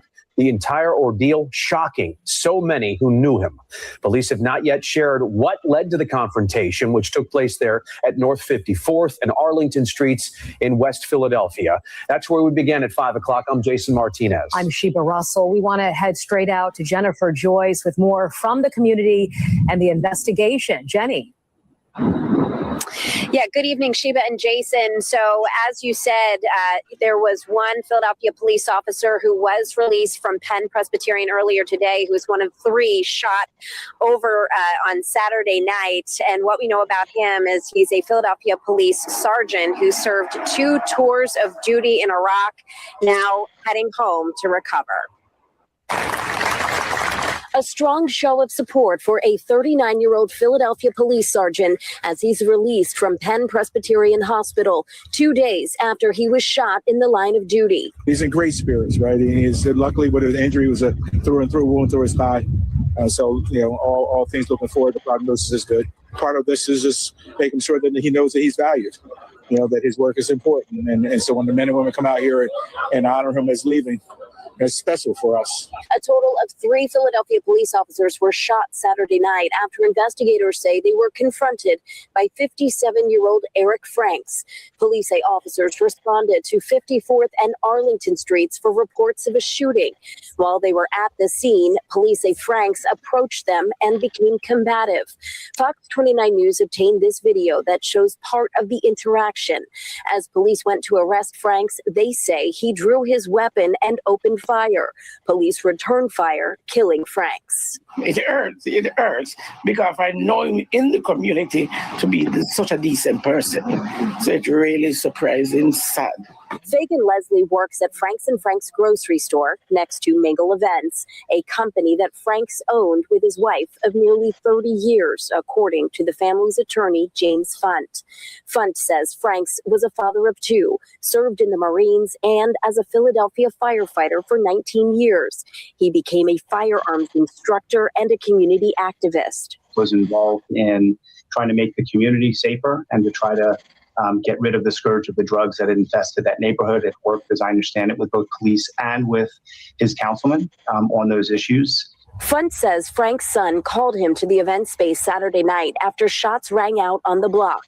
He says a 16-year-old's birthday party was wrapping up at Mingle, and Franks wanted to make sure everyone was safe. When he arrived, he talked to his son and then went down to the corner, presumably, I think, just to see what was going on, because, he was very involved in the community. Then things escalated quickly, and the big question, why? That family just really wants to know what led up to it and what happened. And if there was if their father is responsible, he's responsible. If there's something else that occurred, which we need to know that too. And at a press conference earlier today, District Attorney Larry Krasner vowing to also get to the bottom of this, saying that he is standing in solidarity with the Philadelphia Police Department, making sure that these officers get the support they need while also conducting an impartial investigation for answers and accountability. And I want to know how impartial that investigation really will be. Now, just think about this. Here is a business owner, a ex-Marine, a firefighter of 19 years, community activist who works with police and community members to stop crime in his neighborhood, and also a firearms instructor. So what do you think happened?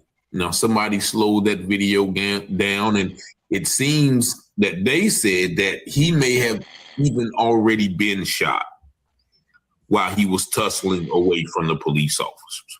But nevertheless, he came to the scene to ensure that the community was safe after some shots rang out at a party at his business. So he was coming to make sure things were all right. So what do you think those police did to make the situation end up like that? If you see that police officer getting in his car, he's not waving around like a hero. He's holding his head down like he's disgraced, like he did something wrong. So there's way more to this situation. once again, there's no way that, this man would just come out, haul off, and shoot 3 police officers. I think that he was already shot before he shot the police officers. I mean, I went down his Facebook post, his Facebook page, and, there's nothing but love from people saying how much of a good guy he was. So I don't believe that it happened the way that they are saying it happened. Once again, my man slowed down the video and it says it looked like he was already shot before he started shooting the police officers. But we'll never know. What we may know if they hold a impartial investigation. But I just want to give my brother once again his flowers, even though we can't spell them while he's here, and put a face to the situation that took the life of our brother, our elder. But y'all let me know what y'all think about this video in the comments. Y'all see the number now. So this is, it's a solid brother, man. You know what I'm saying? We all knew him. We all dealt with him. So anybody from the, the DMV area, New York, New Jersey, when, we get together for our feast days, this is who we would deal with. You know what I mean? He always looked out for us, and you know what I mean, real kind, peaceable man. So when they say, oh, he was combative, you already know they're lying. That's why they're not releasing the body cam footage. You know what I'm saying? Like police, they get paid to lie. Like they have no problem lying. Like it's part of their job. You know what I mean? They go in there and tell you, oh, we got you on tape. We got this, that, and the third. And, people be innocent. And because he's like, oh, you can get 30 years. You can go home right now if you say you did it. And they know they're lying. And then they get people to sign confessions or whatever. So when something serious happens, like he said, he would have been like, oh, yeah, thank you. I made the streets safer. He's barely like put his head down like, thanks, y'all. You know what I mean? Because he knows he's wrong. Whatever they said to him, whatever they did to him, if they shot first, then they need to release the body cam footage. But these people are blatantly evil. That's why we meditate terror and ask the Most High, Yahweh Shem Shai, to destroy these police officers. You know what I'm saying? These Philadelphia police officers are some of the most racist cops on the face of the planet. And that's not my opinion. That's a fact.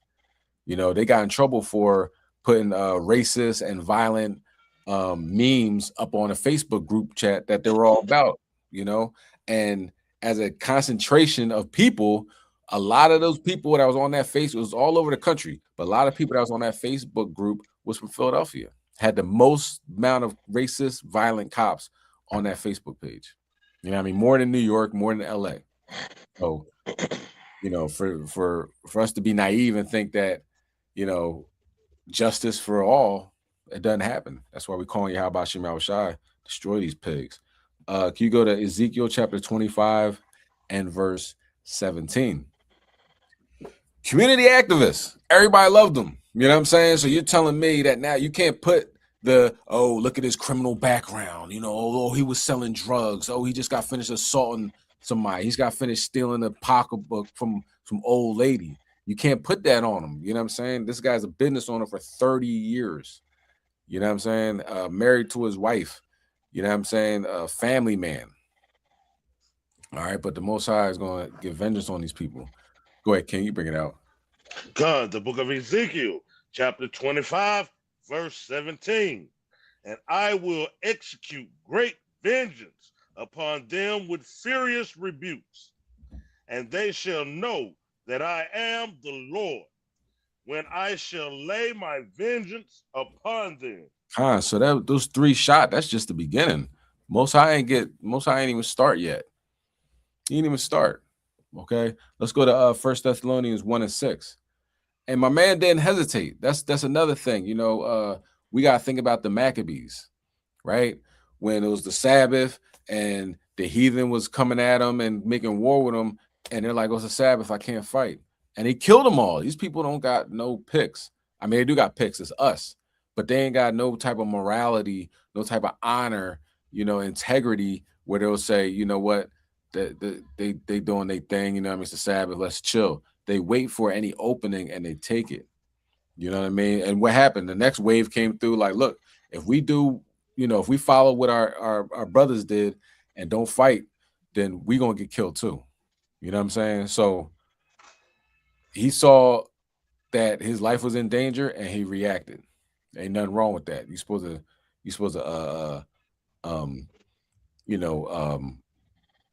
aim to survive. You know what I'm saying? Aim to keep on going, pass on life.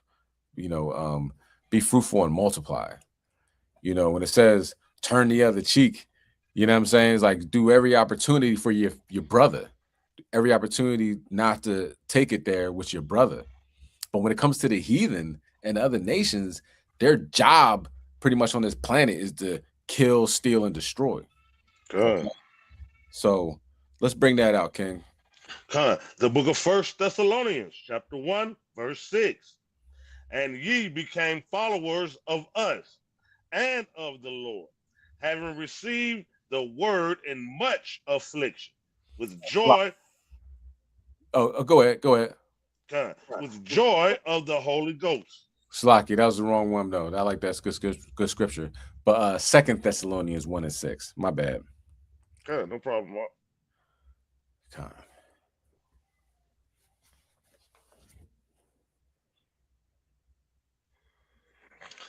God, the book of 2 Thessalonians, chapter 1, verse 6. Seeing it is a righteous thing with Yahweh to recompense tribulation to them that trouble you. Khan is righteous with the Most High. Okay, it's lawful. If somebody is trying to kill you, somebody's trying to take you off this planet, it's a righteous thing to recompense tribulation. You know what I'm saying? Fight for your life. Okay, on your get back thing. You know what I'm saying? He pulls out a gun, you pull out your gun. They say, oh man, nah, what would Jesus do? Jesus took a rod and started beating people and got them out the synagogue. You know what I'm saying? That were money changers. David had a sword. Okay, so we've been used to taking beatings for so long. You think like it's evil to fight back. Nah, man, you gotta fight back, man, because they'll kill you. Okay, straight like that. All right, now, and I'll update brothers and sisters with the information I get. Of course, the families in mourning. You know what I'm saying? Like you expect them just to go there, close up the shop, come back. You know what I mean? But he never came back to his family. So now they're going, the lawyer route and having the lawyer talk, because families, real upset and everything. You know what I mean? And they didn't release the body cam footage for a reason. They didn't release the name of the police for a reason, because when you look up those police names, you're going to see that they have internal affairs files, that they've been, reprimanded for probably beating up Negroes, you know what I mean, since they've been working there. And like one guy was a sergeant, so he probably beat his way to the top. You know what I mean? That's the one that came out with that little wave, and because he knows he's wrong. And once that body cam footage is out there, we're gonna find out what they said to the brother to set him off, or what they did to him. All right. Okay. Chassadyah, that story seemed real incomplete. Like it's like they picked it up in the middle of the story. Like what triggered all that? Time. And they good for that. Anytime they release that footage early and they all right, we'll start right here. Now go. You know what I'm saying? But you didn't say what happened before that. You know what I mean? What did y'all do? I want to hear from the people that were out there that weren't police officers.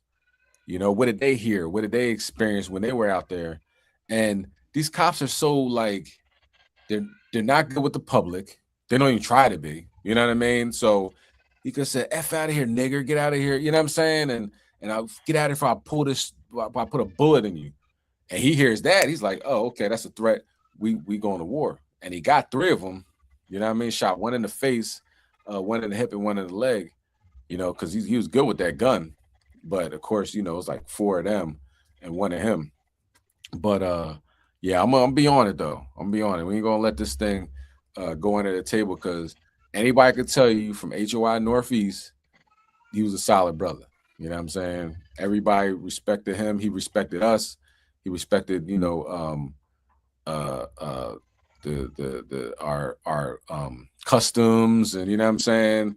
Or, you know, lighting a menorah, you know what I mean? Places like that, they'll say, oh, you can't light no candles, or you can't light no incense. You know what I mean? They'll say stuff like that. You know, the brother's like, you know, I got you. I got you. You know what I mean? He had to do that. So we really appreciated him. And you know, as soon as here we are in Atlantic City, we come back to the breaking news that three cops got shot, which is unusual. You know, come to find out, we know the brother. You know what I mean? So that 6 degrees of separation, that you know, the Most High obviously trying to tell us something. You know what I mean? Or get us open up our eyes on some things. You know what I mean? So, you know, this could end up being like a riot, you know, the city, because a lot of people knew him and respected him. So if it comes out with the body cam footage that they treated him poorly, or shot first or something like that, man, they'll burn down this whole city. So like I said, I'll keep you guys updated on anything developing, news reports. Right. So now let's look at something I've never seen before. A tornado by an erupting volcano. We are at a crazy spot in the world. Let's go to Psalm chapter 104, verse 32. Stuff's crazy, man. You know what I mean? So nothing is as it should be. Nothing is as it seems. We talked about this before. Be prepared to see things you've never seen before. This is something I've never seen before. If you have, put in the comment section. I've seen this plenty of times, or I've seen it once, or whatever. I haven't seen it at all. You know what I mean? But let me know if you've seen it before. Put in the comments. If you haven't, let me know that as well. All right. Todd, can you bring it out? The book of Psalms, chapter 104, verse 32. He looketh on the earth, and it trembled. He touches the hills, and they smoke. Let's watch this. This wow.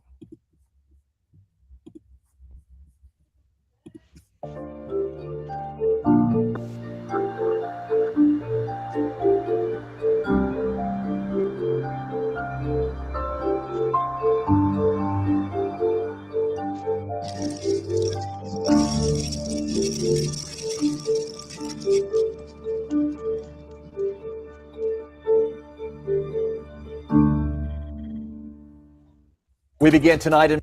Okay, so you know, and of course Esau, you know how Esau is like, oh, the reason why that happens, once the high pressure system works with the lower pressure system, and then it makes a whirlwind. That does not happen, right? So putting the CNN one on there is like they had the best footage as far as seeing the debris flying around. But the guy we were watching before, MB333, he said this is a very rare event. And I'm like, I comment, I'm like, I ain't never seen that before. Rare. Like, how rare are you talking? But then he talked about it again, like, well, he said he never seen it before. I said, somebody like him that pays attention to these things and watches erupting volcanoes and things of that nature, if he said he never seen it, then he's been doing this a long time. And I've been watching news a long time too. I've never seen it before. So this is something new. Let's can you read verse 33? Verse 33. I will sing unto the Lord as long as I live. I will sing praise to my God. Will I have my being? So this is all praise to the Most High. This is all praise to the Most High. How about Shem Yahushai, the Wada Abba? This is amazing. These are things that we never seen before. This is obviously signs, because he says, what? I'm in the whirlwind and in the storm, and the clouds are the dust of my feet. He touches the hills and make it smoke. He did both of them right next to each other. That's crazy. Can you read the next verse? Verse 34. My meditation of him shall be sweet. I will be glad in the Lord. You know that Yahweh is close. He said, I will begin to visit the earth in which I made. He's given us all types of signs, the fireballs in the sky. You know, fireballs hitting erupting volcanoes, earthquakes in diverse places. You had an earthquake in Philippines. We know about that. Three earthquakes on the southwest side of Cuba, which it doesn't happen. They have no recollection of the time they've been following earthquakes happening there. Guess what? 3 of them happened, and it's significant. You know what I'm saying? From like 6.1, 4.9, and in between. Earthquake happened. I think it was a 2.8 in Bel Air, Maryland. It's an earthquake in Maryland. You know what I'm saying? So these diverse places, the meditation of Yahweh Shemashai is sweet. When you go to bed at night, sit back, relax, and just think about all the amazing things that the Most High is doing. You know what I mean? And it should give you joy. It should uplift your heart. You know what I mean? It's a good way to go to sleep, thinking about how the Lord is judging this place. Read on, read verse 35. Verse 35. Let the sinners be consumed out of the earth, and let the wicked be no more. Bless thou the Lord, O my soul. Praise ye the Lord. Praise ye the Lord. Yahweh Shem Shai, the water, Baba Gashar. Take these people out of here. You know what I mean? All praises. So let's go to Isaiah chapter 66 and verse 5. We'll start at verse 13. Baba Gashar. Isaiah 66 or 56? 13. We're gonna start at 13. Khan. Isaiah 56 and 13? 66. Khan.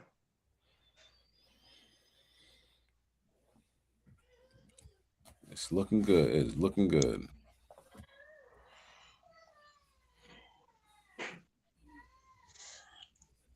You ready out? Bring it out, yeah.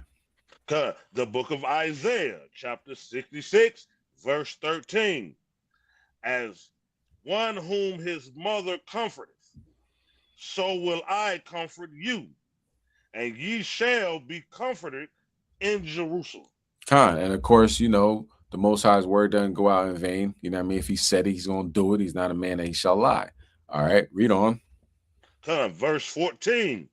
And when ye see this, your heart shall rejoice, and your bones shall flourish like an herb.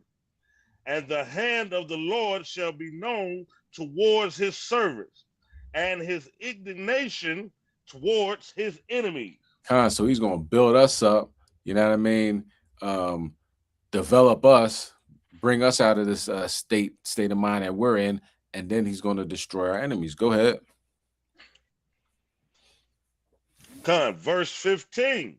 For behold, the Lord will come with fire, and with his chariots like a whirlwind, to render his anger with fury, and his rebuke with flames of fire. There you go. Look at that. We got a bird's eye view. We got a camera angle of this scripture. You know what I'm saying? It was a whirlwind and fire all in the same picture. Like, it doesn't happen. That's not normal. You know what I mean? Now, there's been fire tornadoes. You know what I mean? So if it's a wildfire and a tornado happens in a wildfire, I've seen that before. That's rare. Do you know what I'm saying? But I've seen them before. Never seen it with an erupting volcano. It's just unheard of. You know what I mean? So, you know, he's going to come with fire, and his chariots like a whirlwind. He's giving us a prequel of, you know, the invasion. You know what I'm saying? It's going to be an invasion on this planet, and Esau's going to have to deal with it. All right. So let's talk about Midland, Texas. You know what I mean? Not too close to, where Carmelo Anthony was, right? But it was definitely, it's still in Texas, okay? Let's go to Ecclesiasticus chapter 28 and verse 1. This guy he likes to shoot cops or something like that. That's what he does. And apparently he's still on the loose. You know, I seen a report today talking about they don't know where he's at. You know what I mean? But he let him have it. He's shooting at cops, he's shooting at civilians, he shot a bunch of people. So judgment is taking place in Texas. Bring it out, King. The book of Ecclesiasticus, chapter 28, verse 1. He that revengeth shall find vengeance from the Lord, and he will surely keep his sins in remembrance. So they had vengeance on the brother. You know what I mean? They have revenged on the brother, Carmelo Anthony. You know what I mean? The alleged crime that he committed was they have history of people that have done similar things and gotten a lot less time, especially at that age. You know what I'm saying? So they wanted vengeance. They wanted the revenge on him, and they're gonna find the vengeance of the Lord. Okay, and let's bring that out. You want verse 2? Oh no. I'm gonna put a video on. Dwight King. In Midland, one person is dead and 10 others are injured following a shooting that sparked an hours-long standoff. Authorities identified the suspect as 45-year-old Victor Villarreal, who died during the incident. Investigators say Villarreal was wanted for the capital murder of a police officer after allegedly opening fire on a Midland officer during a vehicle pursuit earlier this week. Good evening. I'm Nick Canizales. And I'm Cleodra Rhodes. The investigation is still ongoing. Reporter Jen Sullivan has more.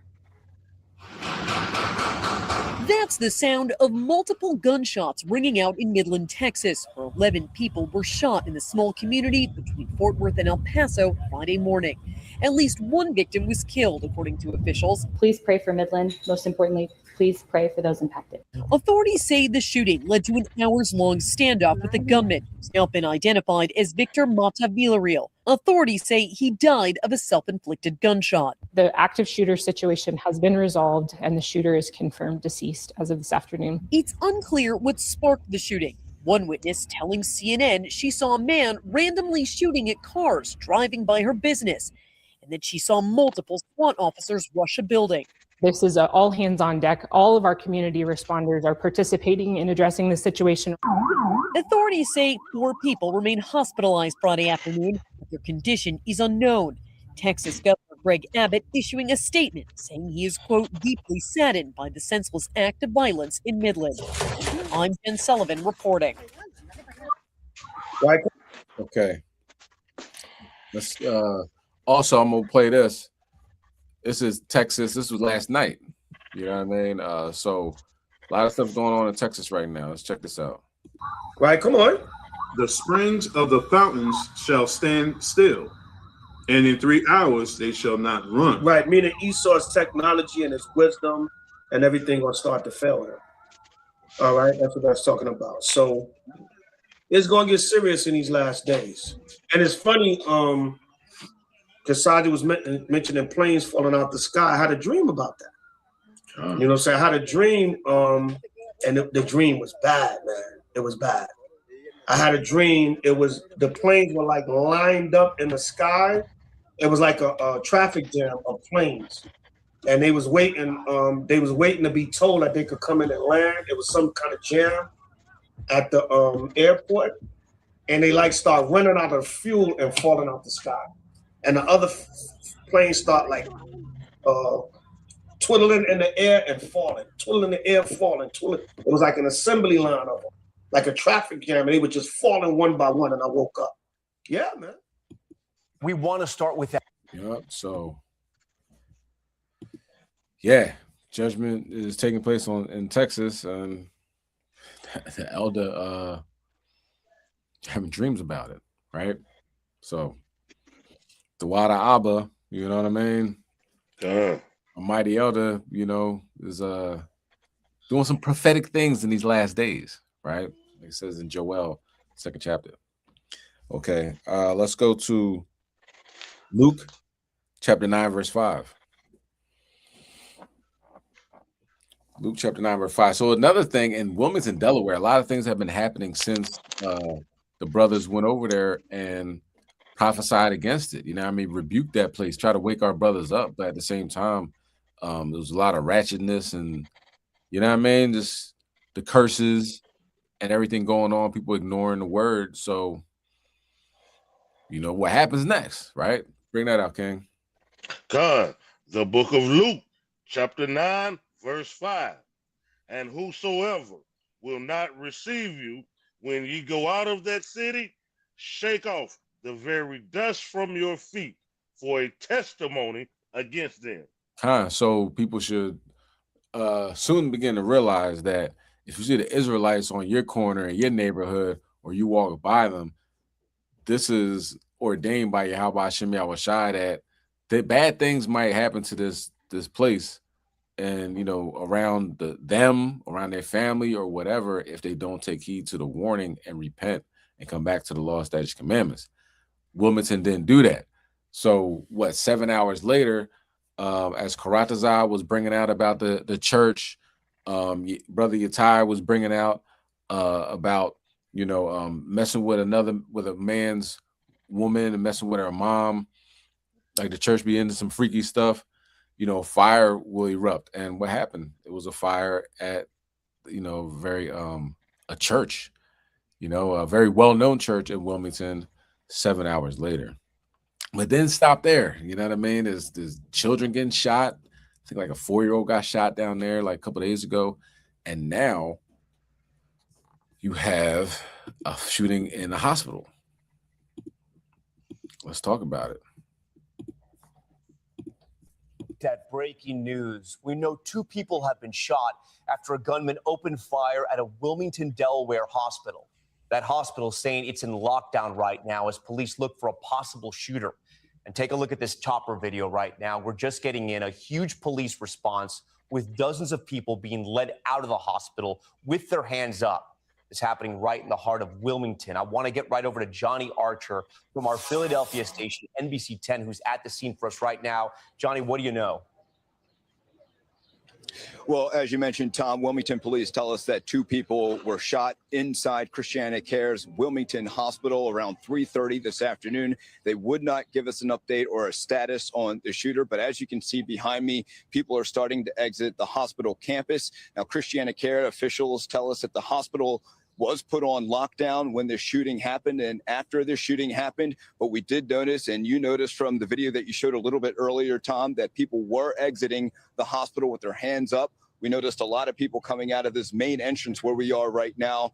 And those people have since, many of them have gotten in their cars. And as you can see, they're leaving the perimeter right now of the hospital. But we are expecting an update from Wilmington police around 7:30 this evening to hopefully find out more about the condition of the victims, also the status of the suspect and the why this shooting happened. Tom? Still so many questions. Johnny Archer, they're live. So, of course, you know, this world, like I talked about earlier, 6 degrees of separation. They caught the shooter, and I'm looking on Facebook, and apparently people that I know the shooter. So it's a small world. You live long enough. All right, let's go to Matthew, St. Matthew chapter 10, and we're going to start at verse 14. This is madness, you know. So hopefully Wilmington,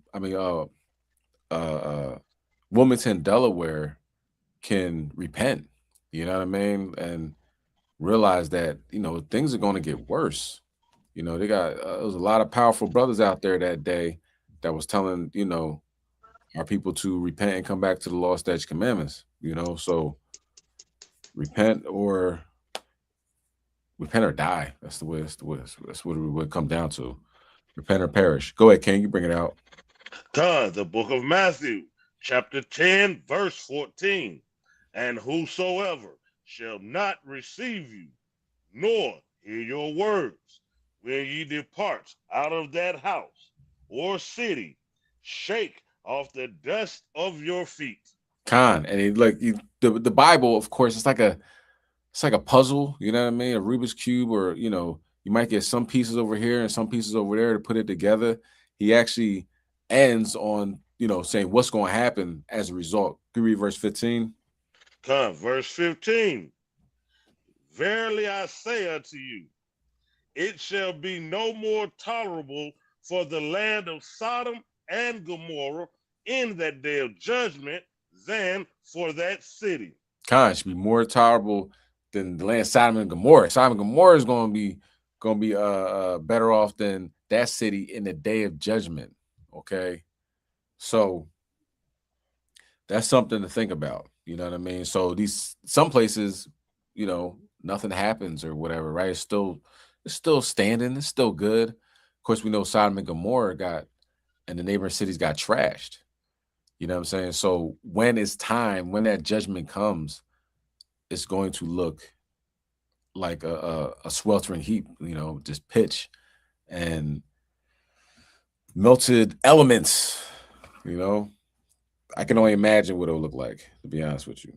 So, all right, let's get to this. Is gonna be the last, our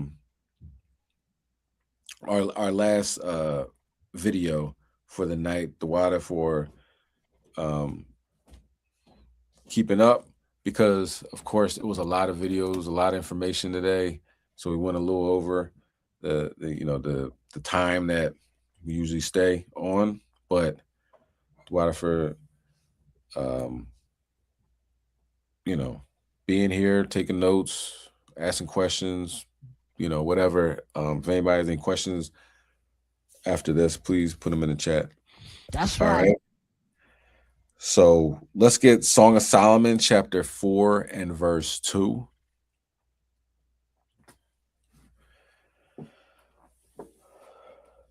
And this is the health segment. You know what I'm saying? We like to leave these classes with something that you can take away from health-wise. You see all the judgment taking place. I think that's fairly obvious to everybody watching, So we have to do things to put ourselves in that driver's seat. You know what I'm saying? We're going to most high willing, you know what I'm saying? Make your election sure, but you got to have that in your mind. I'm going to do everything in my power. That was interesting. I'm going to do everything in my power to, sorry, I saw a ball light out of the corner of my eye. That's why I stopped. What was I saying? Do everything in my power to be, to be crowned, to make it, to be, make it to the next level, bring my family with me, you know what I'm saying? Building up my household, so we got to act like kings, you know what I'm saying? Let's do some kingly stuff. Let's stay a while, let's not, you might have spent half your life or more than half your life destroying your body. So it's time to build up now, because we're going to be here for a minute. Most high willing, we make it to the kingdom of heaven, because our kingdom is the everlasting kingdom. By Shema Mashiach Yahushua. By Shema Mashiach Yahushua. Khan, let's bring it out, King. Khan, the book of the Song of Solomon, chapter 4, verse 2. Thy teeth are like a flock of sheep that are even shorn, which came up from the washing, whereof every one bare twins, and none is bearing among them. Khan, so you know what I'm saying? Saying the teeth like clean sheep, saying that are shorn, like that are sheared, you know what I'm saying? So one thing that's important, we want to concentrate on our oral health as much as possible. You know what I mean? The foods that we eat can destroy our teeth and our gums. You know what I mean? There's some places on the earth where they don't brush their teeth. You know what I'm saying? But they eat with the stuff that they eat doesn't deteriorate their teeth. We know here in America, you got GMO foods, you got sugar, high fructose corn syrup, and everything that you eat, it destroys your teeth. You know what I'm saying? So it's some things we can do that can build our teeth and enamel and everything back up. This one is talking about the tartar and how to naturally possibly get rid of it and help out your gums. Of course, this isn't medical advice, but the person that's we're about to watch is a medical doctor. So let's watch.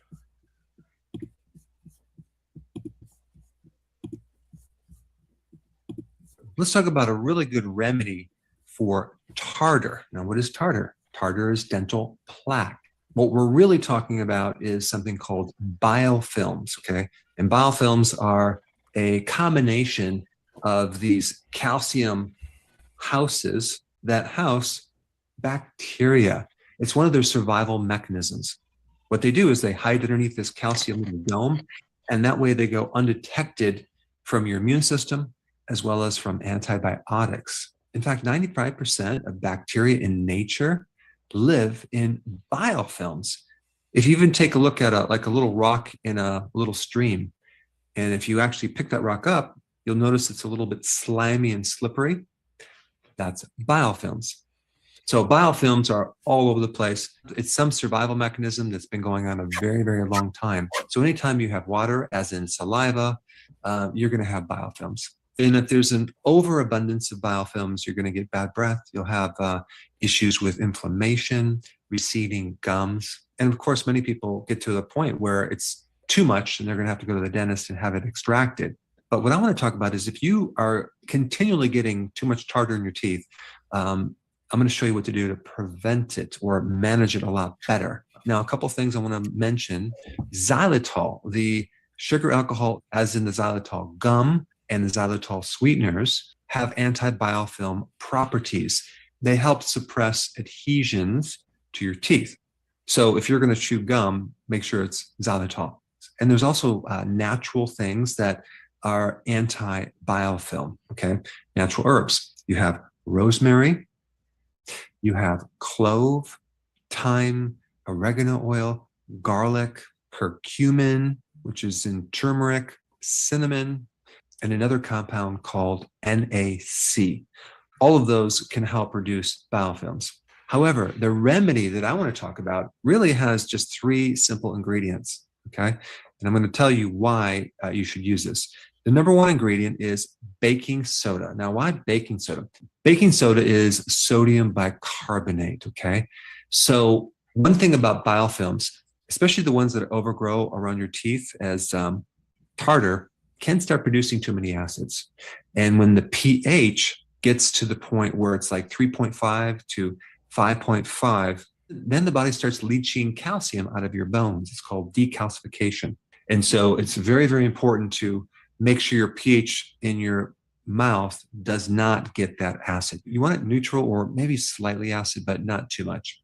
And the real main thing that produces too much acid is what I talked about in another video.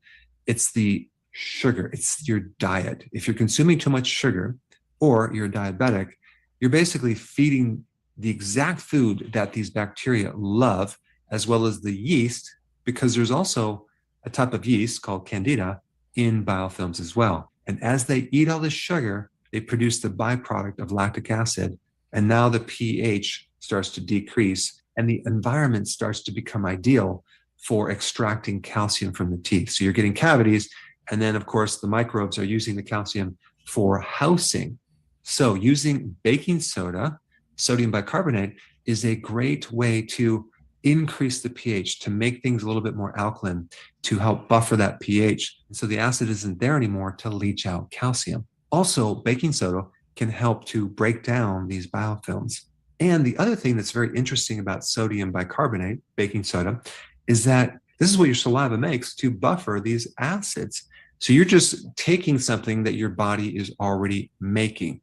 So therefore, it has virtually no side effects. So you'd want to mix 1/4 of a teaspoon in 1/2 cup of water, okay? Then you're going to add one more thing, and that is called hydrogen peroxide.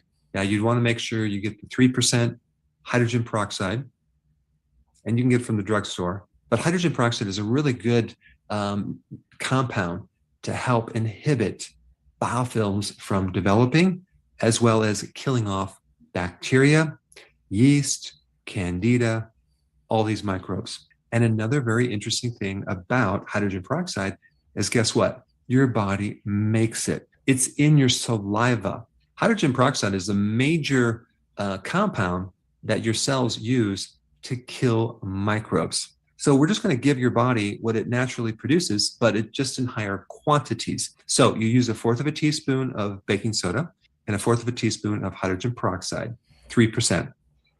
Mix that in 1/2 cup of water, and then use your toothbrush to brush your teeth after you brush your teeth with toothpaste. What this will do, it'll help prevent the biofilms from continuing to come back, and that way your teeth will be nice and smooth. Now, one last thing. There is some interesting research. It's a little bit mixed, but there seems to be a positive correlation between vitamin K2 and inhibiting this dental plaque. So some people who actually start taking vitamin K2 that normally comes with vitamin D3 start to noticing that the inside of their teeth are becoming smoother and smoother. So that's another little thing that you can try. But in general, vitamin K2 is all about transporting calcium into the bone and out of the soft tissues. But anyway, I wanted to give you a really good simple remedy to prevent tartar from building up in your teeth. And I think another good video for you to watch is more information on vitamin K2. Check it out. I put it right here. Khan. All right. All praise, honor, and glory to Yahweh Shem Yahushai. I don't see any questions. But you know, July 4th's coming up. Be prepared. You know what I mean? You're gonna have people that celebrate Juneteenth and then July 4th, you know. So some of our people are all over the place. But the positive things that we do see, you know what I mean, is that when that Moabite shot the young brother in the back over alleged stealing of water, and then the other Moabite got on front of the internet and said, "I dare you to boycott me." People took it up like, all right, let's boycott. You know what I mean? So then now it's brothers are saying, forget the boycott, let's black out. You know what I mean? We're not supporting any Asian-owned businesses. So now you got the Vietnamese coming on there like, yo, I'm not even Chinese, you know, Vietnam down here, China over here, come to my shop. You know what I mean? But you just seeing people, you know, going in those shops and seeing that they empty. You know what I mean? The aisles, everything's packed to the brim. You know what I mean? They're not going to be able to continue in a business plan like that when your number one customer is not showing up. So brothers and sisters seem to get a sense of love for themselves and their community enough where they shopping elsewhere. So these are good things that's happening in our community. You know what I mean? Most High willing, it keeps up, it stays strong, you know. So you know, let's look at the bright side of a lot of things. Things are changing for the better, you know. As far as what we go, it might get bad before it gets, you know, it might get worse before it gets better, but we can see the downfall of our enemies and the Most High showing favor to us. All right. Dwight King for reading, much obliged, appreciate it. You're on the bar. Khan, excellent All job. praise to the Most High. Khan. All praise to the Most High. All right, y'all. Hopefully you got any scriptures why people forgive other nations before our own. Khan, okay. Let's get it. You know, we go to you know, being destroyed. You know what I mean? We're destroyed mentally. You know what I mean? Let's go to Maccabees. Maccabees chapter 1. I'll start at verse 7. Matter of fact, no, start at verse 11.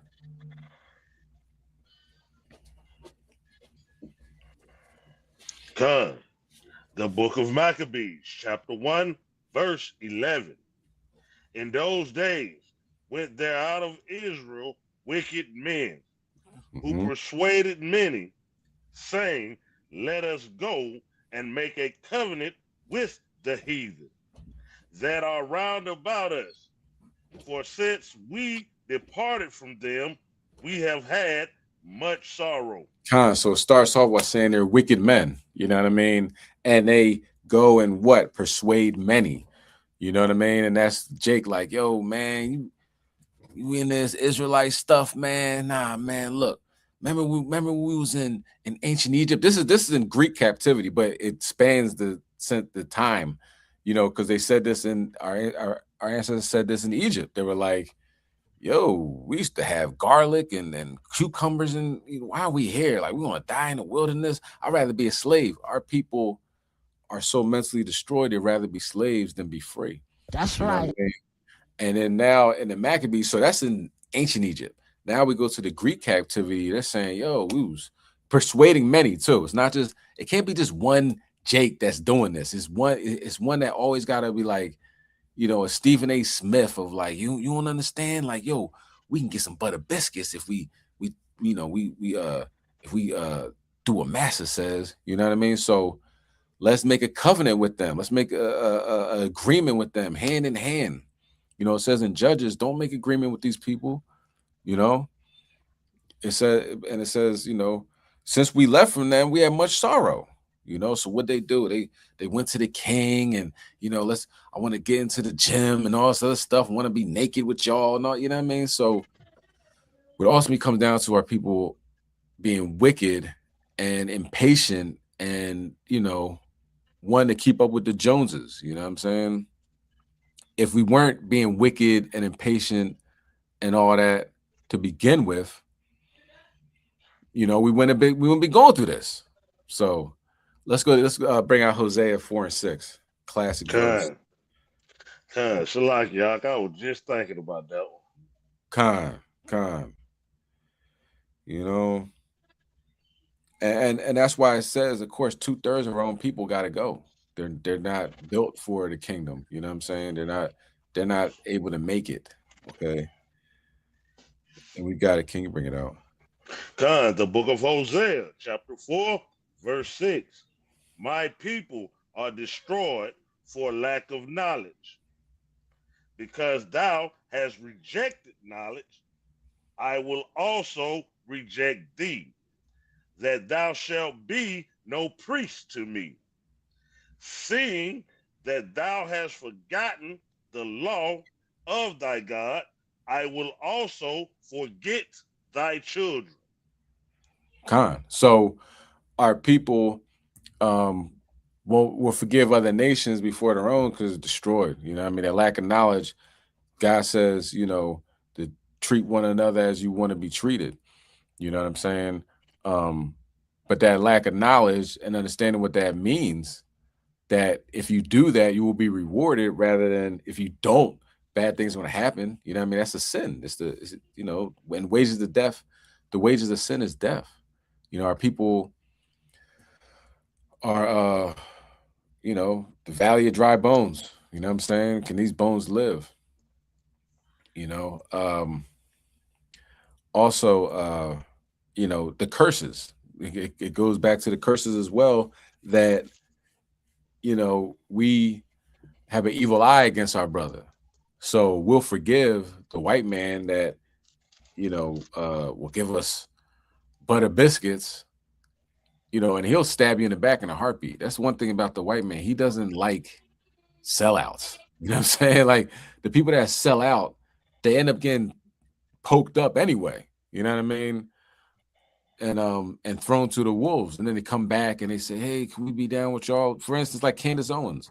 She was talking about George Floyd, even though he had a knee on his neck for 9 minutes, he died of a drug overdose. You people need to get it together. You know, pull yourself up by your bootstraps. She was talking heavy when she worked for the Daily Wire, but when they fired her coon behind, what'd she do? She went to the Breakfast Club and started singing Will Smith. You know what I'm saying? So her evil eye, and her husband's white anyway, but her evil eye, which is a lot of the house niggas mentality, it's a curse on us. You know, we are quick to believe our slave master rather than our brother. And Most High willing, you know, our people will see these sellouts for who they are. And, you know, we can ostracize them out of our community. And of course, Esau don't have nothing to do with them either. You know what I'm saying? So, you know, if it be the Lord's will, they can see that they're in, you know, no man's land, and then like change their wicked ways, you know, repent and come and repent and serve the Lord. So I hope that answers your question. And, you know, it's a damn shame though. It's a damn shame. You know, it's nothing glorious about seeing, you know, your people turn against you because you show love to them rather than the people that's been destroying you for centuries, you know. But well, that's it, y'all. All praise, honor, and glory to Yahweh Hashem Mashiach Yahweh Shai. Stay focused, stay strong. We got next. Hom Yashala. Shalom. Hom Yashala. Shalom.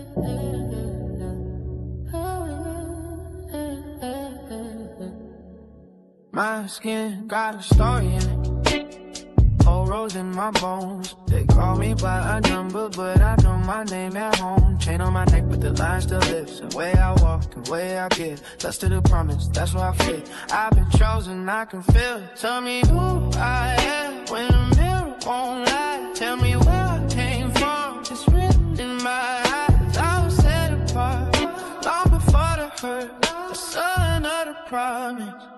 On this earth, house of Israel, that's who I am. House of Israel, blood in the plan. Not by the label, not by the cage, ancient heritage. Calling my name, house of Israel. I know the truth, house of Israel, living in you. They try to bury kings in the headlines. Tried to paint my crown in shame, but the old words still find me. When I speak and I pray, from the fields to the blocks, still rising. Through the fog, still a sign. Every wound got a witness, every scar got a sign. I'm not lost in the crowd, I'm not here by mistake. There's a covenant on my breath, bro, that the world can't break. Tell me who I am when the mirror won't lie. Tell me where I came from, it's written in my eyes. I was set apart long before the hurt, the son of the promise.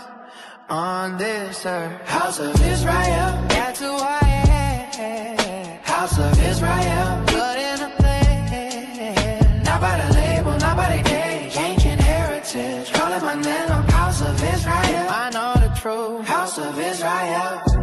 And if they strip the names away, I still stand on what was spoken. If the world don't see the line stays unbroken. From father to son, through the night, we remember. I was made for more than sight. I was made for the sinner. House of Israel, that's who I am. House of Israel, blood and the plan. Not by the label, not by the cage, ancient heritage. Calling my name, House of Israel. I know the truth, House of Israel.